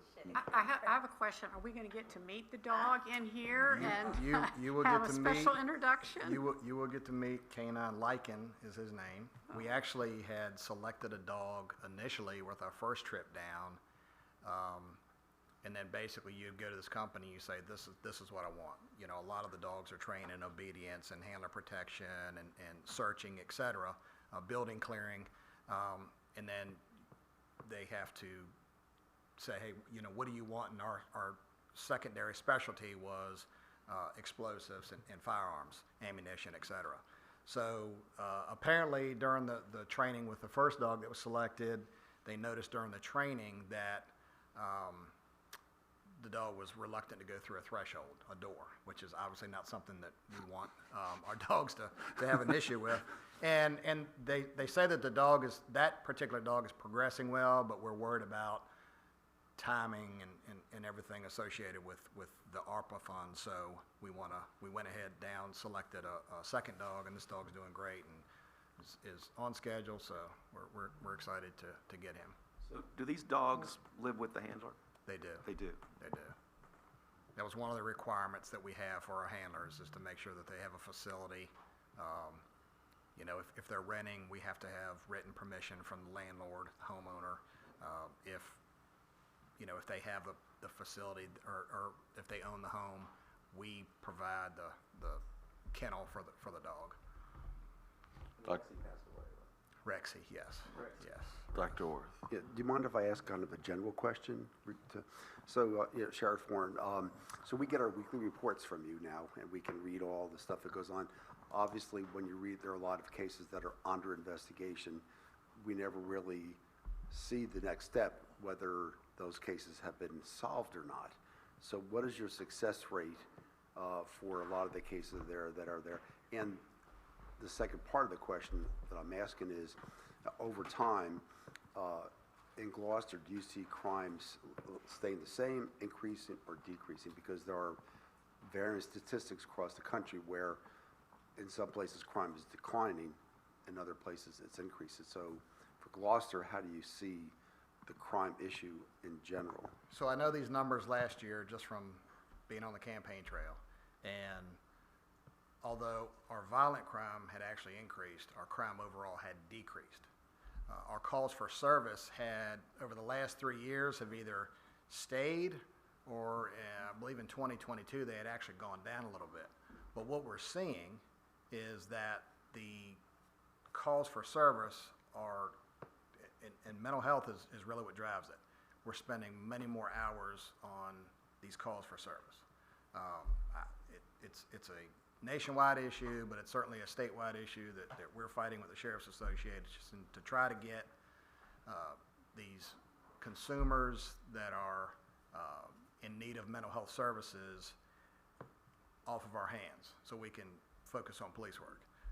And there's many options out there available. I know the governor's, throwing money in it every year into the budget, but it's still the same thing. We are tasked with maintaining custody of these people for days. Yeah, and it's my understanding that when you bring someone to the hospital, that deputy has to stay there. We have to maintain custody. That And could the only be- way to do that is to be with that person. And because when I get there in the morning, sometimes I'll see one or two patrol cars, and they're there continuously. My So- wife works on the hospital campus, and it's And there's nothing we it's can do. That's- very frequently, she says, I see your guys are at the hospital. I'm like, what's And new? there's nothing you can do. You have to do that. We have to do And that's the type of thing you're arguing that really you shouldn't be doing.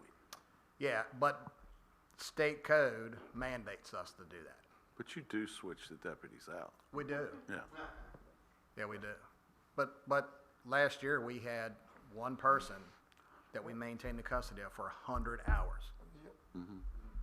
Mr. Bazzani.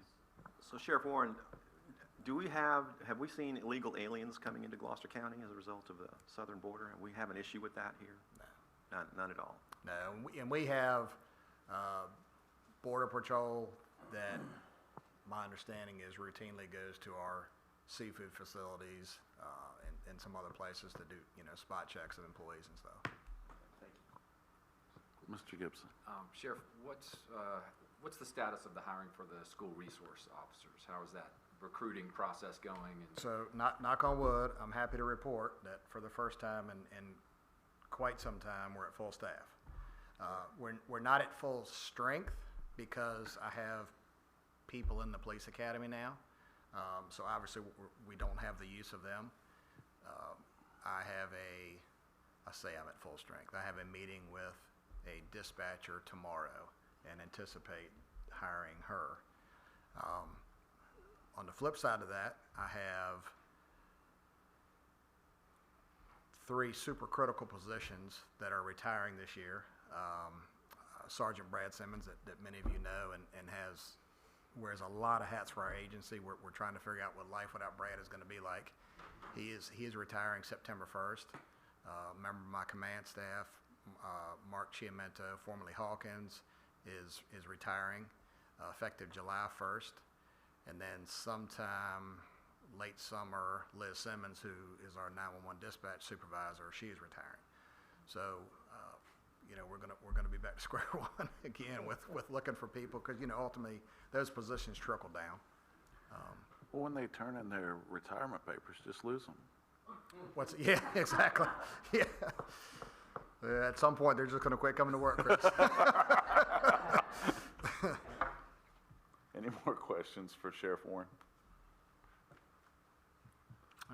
Thank y'all for the time. Appreciate it. Thank you.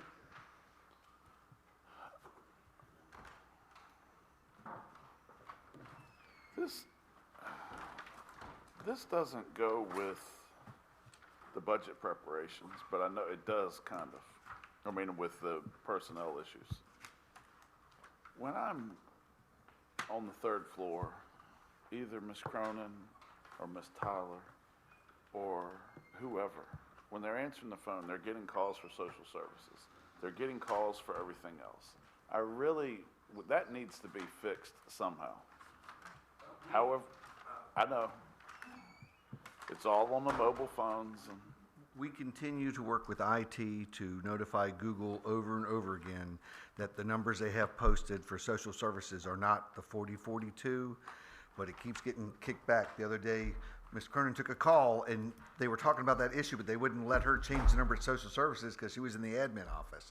But yes, we're working on it, but right now it is terrible up in our office. And on your mobile app, up until a couple weeks ago, if you Google Gloucester County Social Services, it said temporarily closed on your mobile phone. And if you're on your desktop or laptop computer, it was fine, but if you Googled it from your mobile phone, it told you that the building was still temporarily closed from the reconstruction. I have a question. Go ahead. Mr. Bazzani. Ms. Steele, going back to the fraud investigator, we have a more critical issue with building inspectors in this county. And so why can't we just go ahead and forego the fraud investigator? It's no benefit to this county whatsoever, and get a new building inspector into the county, which we will need with these homes going up. Can I answer this again? Go Because ahead. Mr. Gibson and I had this conversation at our budget presentation.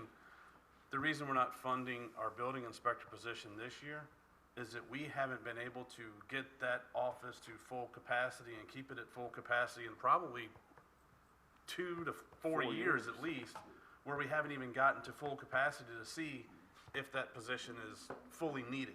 We think it will be, but until we get back to full capacity and can have a better baseline, that's why Ms. Steele decided not to fund that position. Before the budget revenue shortfall, really came to, to the top, and we knew how bad things were going to be, I had anticipated funding it at the half-year mark, knowing that, just like Mr. Chriscoe just said, we don't have the people. So right now, they only have half the people in the office due to time off and a person leaving and somebody, a different reason they're out, training.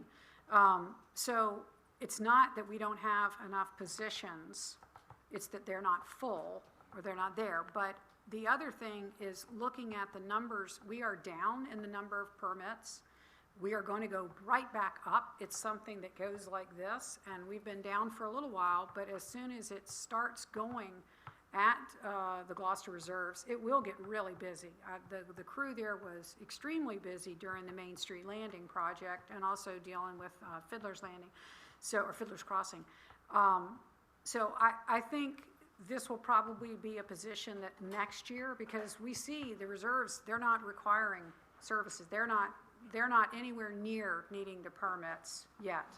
So I think this time next year, you will see a request for a position there. Let's get back to the phones a second. Are the phone systems, Mr. Baines, are the phones the systems what they need to be? Or is there something that can change some of it that? There are multiple ways to set up our phone system, but one of the things that is especially right now important for the county admin office is that people, when they call, get somebody to answer the phone. We could put a menu on the front of it that says, go 1 through 6 and the whole bit, but we feel the frustration for people calling and having to go right into a menu system.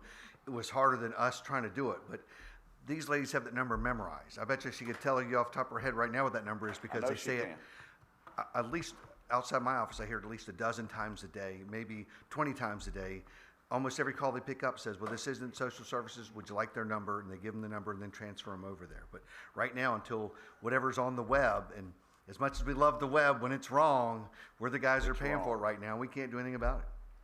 Well, we could put a menu system in, but I think at the point, you'd feel a lot of citizens would get frustrated with having to, hit 1, 2, 3. If anybody wants a menu system, call the treasurer's office. Yeah, right. Because that message is probably 45 seconds. Yeah. Because of telling the different options who to call. Yeah.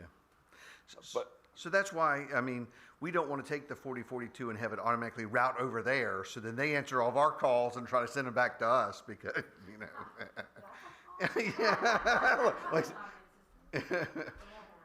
Yeah. So. You have to press 1 to get back to us. Or 9. The more, looking at the positions that are up here that aren't funded, I think we really need to seriously look at the network analyst senior. Because, most of y'all are aware that my email was hacked either late last year or early this year, one of the two. Oh, yeah, when you sent us all the note to, send you gift cards. I got it. Yeah, thanks, guys, but nobody sent me a gift card. But, ransomware and everything else, we're in a bad position if something were to happen. One of the things that concerned me was you heard the sheriff right here. One of his senior people that are leaving is the guy who basically manages all their security network down there also. So I'm sure that'll fall back on us until he gets a replacement. But you're right. Reading the papers every day, that network analyst's job would be more an oversight, where they've got somebody who can run around and put the network drops and do the configurations of things on the end of the cable, this was a job that was gonna really kind of watch the networks. When you saw odd behavior, you could go in right away and stop it versus us being very passive. Like you said, it's when we get the alert that someone's clicked on a link they weren't supposed to that we start trying to stop it.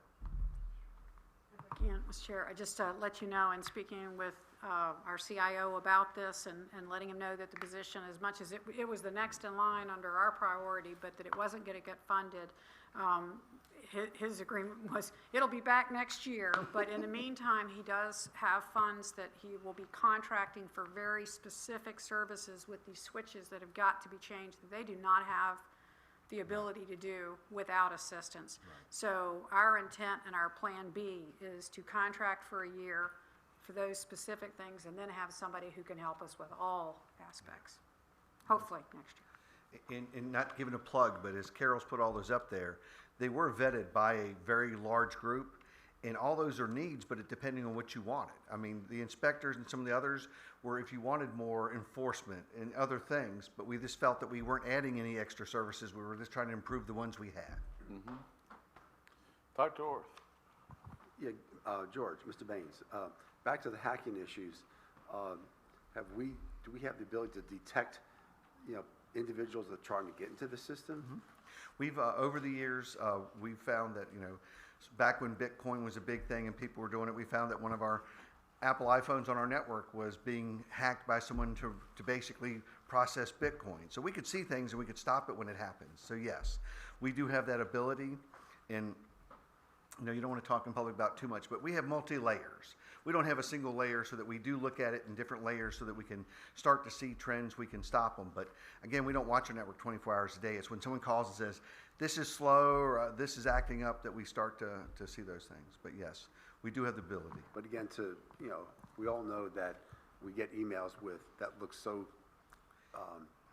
true, and with the link, it's really hard, to really walk through that, because I think that's where some of these bigger issues happen, correct? It is, or like you said, you see a name and you recognize the name, but you look at the email address behind it and it's something that's not normal there, but because you see the name and you recognize that person, you assume that you need to respond, that you're not going to ignore that person, or UPS or whoever's sending you the link about, please open the invoice that's attached. You're like, I don't remember using that company, and then you click on the invoice and it's it's malware. So yeah, those things we try to remind our users all the time.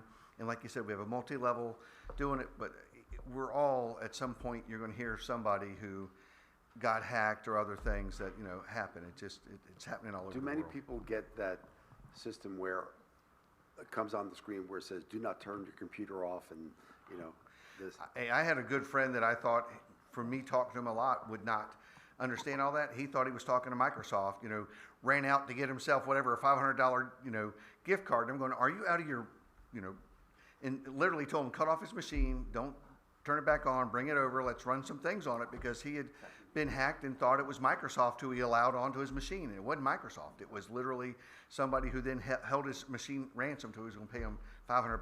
And probably some 12-year-old. But you're right. It's one of those higher priorities. Right now, knock on wood, we're using what we have to take care of it. Like Carol says, we'll use some professional services to help us in a year to start to improve things. But you're right. It's one of those things that if you're looking long term, we all want to make sure we're safe. I would say Mr. Wilmot's computer is not hacked. I don't know how often he uses it, but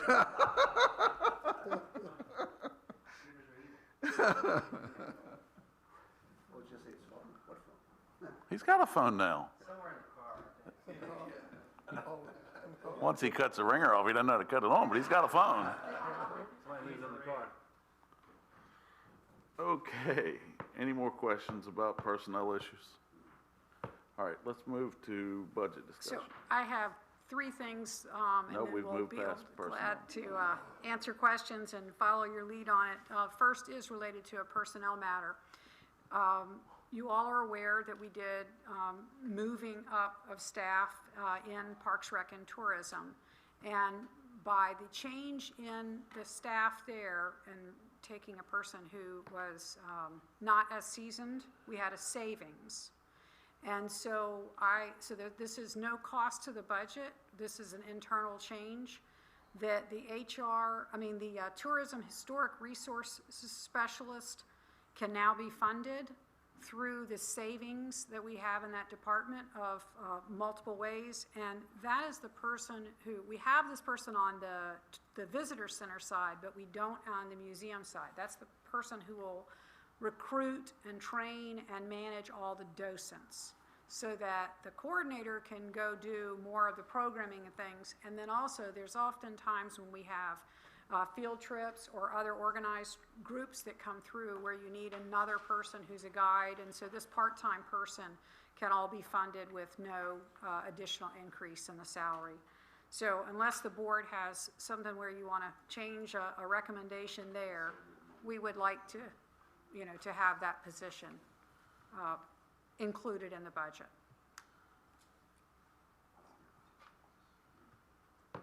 Mr. Gibson.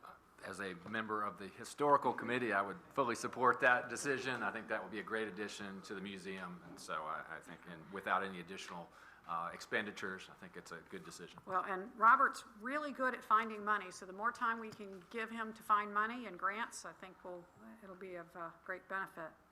The next item is sort of some good news, bad news. I know it's not bad news, but just information for you. There's been a number of questions, and some floated around today, again asking about the fund balance. It gets a little confusing. We constantly were referring to the 2.6, but then we're adding to the fund balance by the additional money that is not being used to pay for the radios. Maria has been working diligently with her staff and looking at where we are today and what we think where we might be June 30th. So this is not definitive, this is probable that we are going to have some significant vacancy savings that will grow our fund balance more than we thought. And there are reasons for it that some of you already know. I mean, we didn't hire the Director of Public Works, and 2/3 of that salary was in engineering. We had a turnover in HR department that had a significant savings, plus also time off. Every single person, I think, except for 2 or whatever, everybody's changed in one part of, right, in finance. It's just a number of different departments where there's been turnover and change, and not, and even Commonwealth Attorney, we had a person who was elected to office over there, so then there's the turnover. So each time of those turnovers, plus, if you'll recall, when we did the original budget, we planned on a 7%, and then when it went in, it didn't go into effect until December. So there was a savings by not putting, even though it was on the salary at that point, it still was a savings for what we had originally budgeted. So we talked about it, and both of us agree, we feel like it would be inappropriate to count those chickens before they hatch.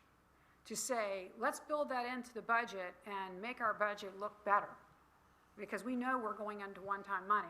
But on the other hand, we don't want you to adopt a budget and then we come back in October and say, wow, the fund balance is much higher than you thought it was going to be. It doesn't have just the 0.6 left over, it's got another $1 million in front of it. So we wanted to give you that heads up that it's good news. The sort of bad news is I think that we don't feel like it would be appropriate to count on that money, and it also is one-time money. But it's important for you to know it, and I think to feel good about that if we are going a little bit below where we've had to go before, at least we'll be in good condition next year, either to make that fund up or to be better off looking at our CIP for next year. Because if we had nothing to carry over, which we've never had nothing because you can't spend down to the penny, but if we only had $500,000 or $600,000 for capital improvements next year, we wouldn't even be able to do just the school buses. So anything that we can bring into fund balance is going to help. I'm sorry that we don't have a lot of these positions, obviously building inspections, and again, another one of the departments, but wanted you to know that. So those funds for those building inspectors that we don't have, you build into the budget, you have to, because you don't know if you're not going to be able to hire them. But at the end of the year, it becomes part of your vacancy savings, Right, correct? exactly. That vacancy savings turns into fund balance, and so what we're But letting the- you but know the is a next year heads up. it's- But you have to build the budget again, because you don't know. Right. You like to have someone there. So every year, that vacancy savings all depends on recruitment, retirees, et cetera, et cetera. Right. That's exactly Mr. right. Bazzani. And thank you. And you will have a line item later on in October or November if you think this is going to Well, happen. the that we fund will balance- specifically identify those savings Right. in front of us, rather than, gee, I told you 6 months ago, you didn't remember? And I don't remember anything from some meetings. So we bring in the fund balance. Apparently from most colleagues think I do, but I, you So know. the fund balance, we will have those figures, we always wait, Maria will tell you what we think it's gonna be right close to the end of the year, but then until that audit and everything is done, it's not definitive. But it would also include transfer savings, and again, if we don't spend all the money down within the whole budget, that all rolls over, so yes. But I think it's a good sign that, we're not gonna do way over in some of the other budgets, other revenue line items that we have in the past, because we're budgeting so much closer. But this one we are. And that was one caveat I wanted to add, is that we're talking savings, things that we're not spending, but you only have a growth in fund balance if you actually have more revenues than what you spent. So that's why we're also monitoring the revenues very closely, because as you heard, real estate perhaps could come in lower than budgeted. So we're looking at the expenditure budget to where we are right now, and specifically in personnel, that is coming in less than what we're, a savings.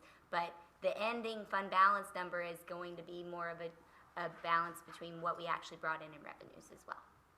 By the way, Maria, so I was looking at your charts here, and I just want to make sure, okay, I was looking at where we are in FY '24, so it looked like for meals tax and lodging tax, it's, the lodging tax is up, the meals tax is somewhere in the middle, and I wasn't sure where the sales tax is always 2 months behind, right? Yes. So whenever you present a number, it's always, we're waiting for the final number. So at the end of the year, we won't know until August regarding the sales tax. But these other taxes are taxes that go now to the Commissioner of Revenue, right? Which is what? So the meals and lodging are one tax and 1 month in arrears. Right. So we'll know about approximately the 20th of the following month what we brought in for the previous month. Right. And again, those taxes go directly to the Commissioner, right? They do, the meals and lodging. Right. Okay, the only other thing I have specific to the budget, other than we'll go through the line items and do whatever you would like to do tonight regarding that, but I just wanted to make sure that we didn't forget that we'd like some additional guidance on the calendar, and if there are certain department heads that you'd like to hear from, or anything on that. We're not gonna make any changes to the budget or to the calendar until after the 21st, practically the 27th. Are there any people that you would like to hear from? At one point, we talked about, potentially looking at the boat tax folks. Personally, I'm not sure that without having some scientific evidence of whatever. That, I agree, We didn't advertise it, so. Yeah, I wouldn't worry about it right now. It was more having the marina come in and talk about how they were doing. It's not but- advertised. We didn't advertise to bring a boat tax back, so I don't think there's any need to have a conversation with them, for them to come tell us, don't do it, but, I don't see the reason to. Okay. At this point, I don't have a reason to bring anybody else in to discuss, in my opinion.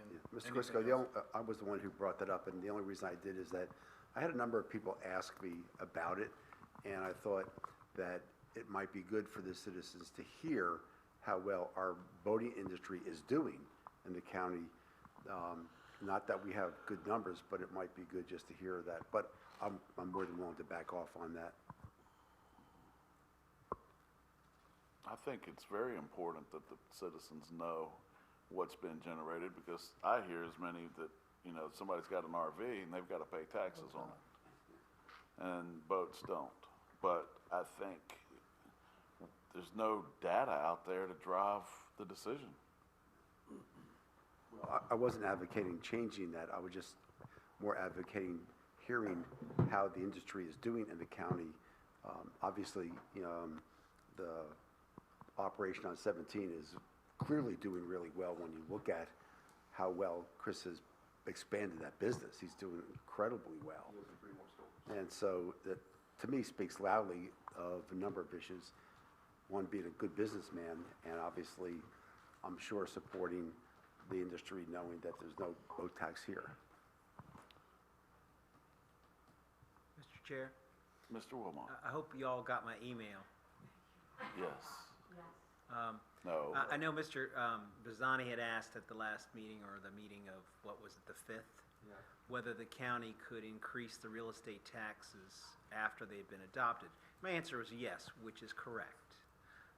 But the treasurer clarified that with a question. Virginia Code, what is it, 58.13012 or something like that, indicates that the tax rates cannot be increased after delivery of the land books to the treasurer from the Commissioner of the Revenue's office. It's not clear whether that means the date they're actually delivered, which Ms. Thomas indicates is about 3 weeks after the tax rates are adopted, or whether that means the deadline for submitting the land books to the treasurer, which is September 1st. So although my answer was correct that you can change or increase the tax rate after you adopt it, there's no infinity to the amount of time you can do that. So there's a very limited time you can do that. So I want to make sure that you all are clear that you don't have carte blanche to increase the tax rates after you adopt them forever. There's a very limited window within which you can do that. 1 year.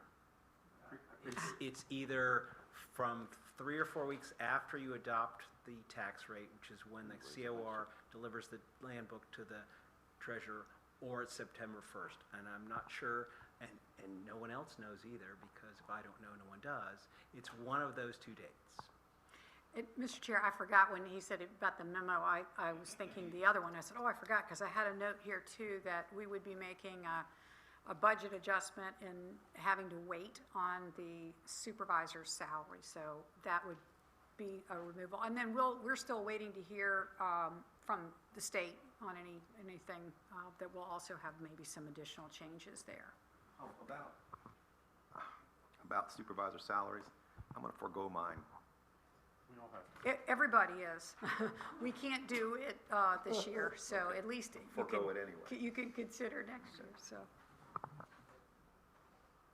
We'll split it. We'll take it. Donate it to charity.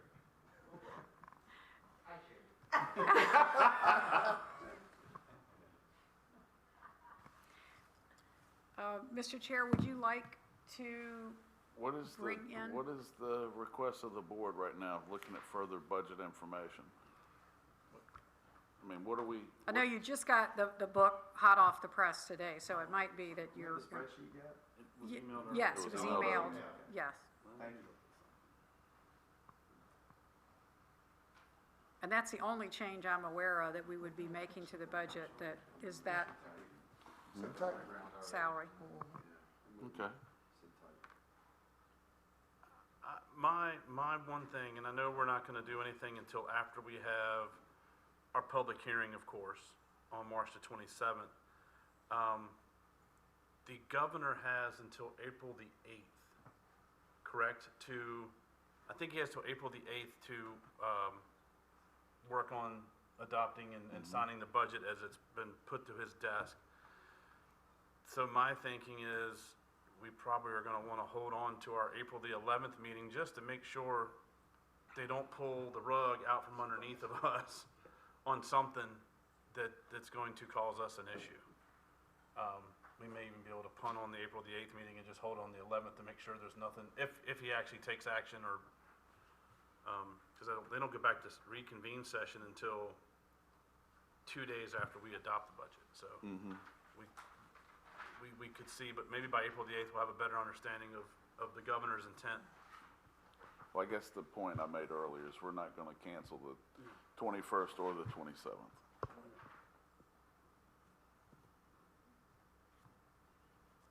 I would concur, sir. For what it's worth, time for the rest of the night. Yes, we can look at the, Yes. the books and everything else. All right. Any more questions before we get into that? Comments about the budget? Mr. Wilmot, would you read us into closed session? Yes, sir. Whereas the Gloucester County Board of Supervisors desires to discuss a particular subject in its closed meeting during the course of its meeting on March 13, 2024. And whereas the nature of the subject is discussion or consideration of the disposition of an interest in publicly held real property, known as the Old Page Middle School property. The discussion of same in closed meeting is expressly permitted by Virginia Code Section 2.2-3711A3. Now therefore be it resolved that the Gloucester County Board of Supervisors does hereby convene in closed meeting for the purpose herein expressed pursuant to the legal authority herein recited. So moved. Second. Ms. Steele? Dr. Orth? Yes. Mr. Smith? Yes. Mr. Hutson? Yes. Mr. Chriscoe? Yes. Mr. Bazzani? Yes. Mr. Nicosia? Yes. Mr. Gibson? Yes. We're in closed session.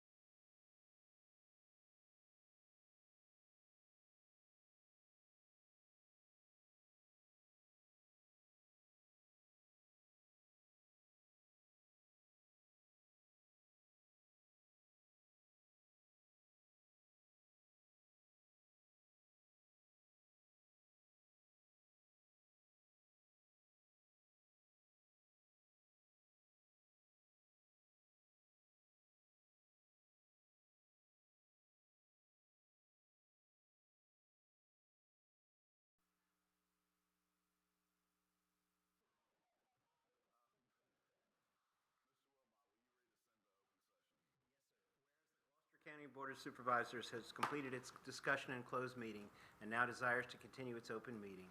And whereas only public business matters lawfully exempted from open meeting were heard, discussed, or considered during the closed meeting, and the only subjects heard, discussed, or considered in said closed meeting were the matters identified in the resolution by which it was convened.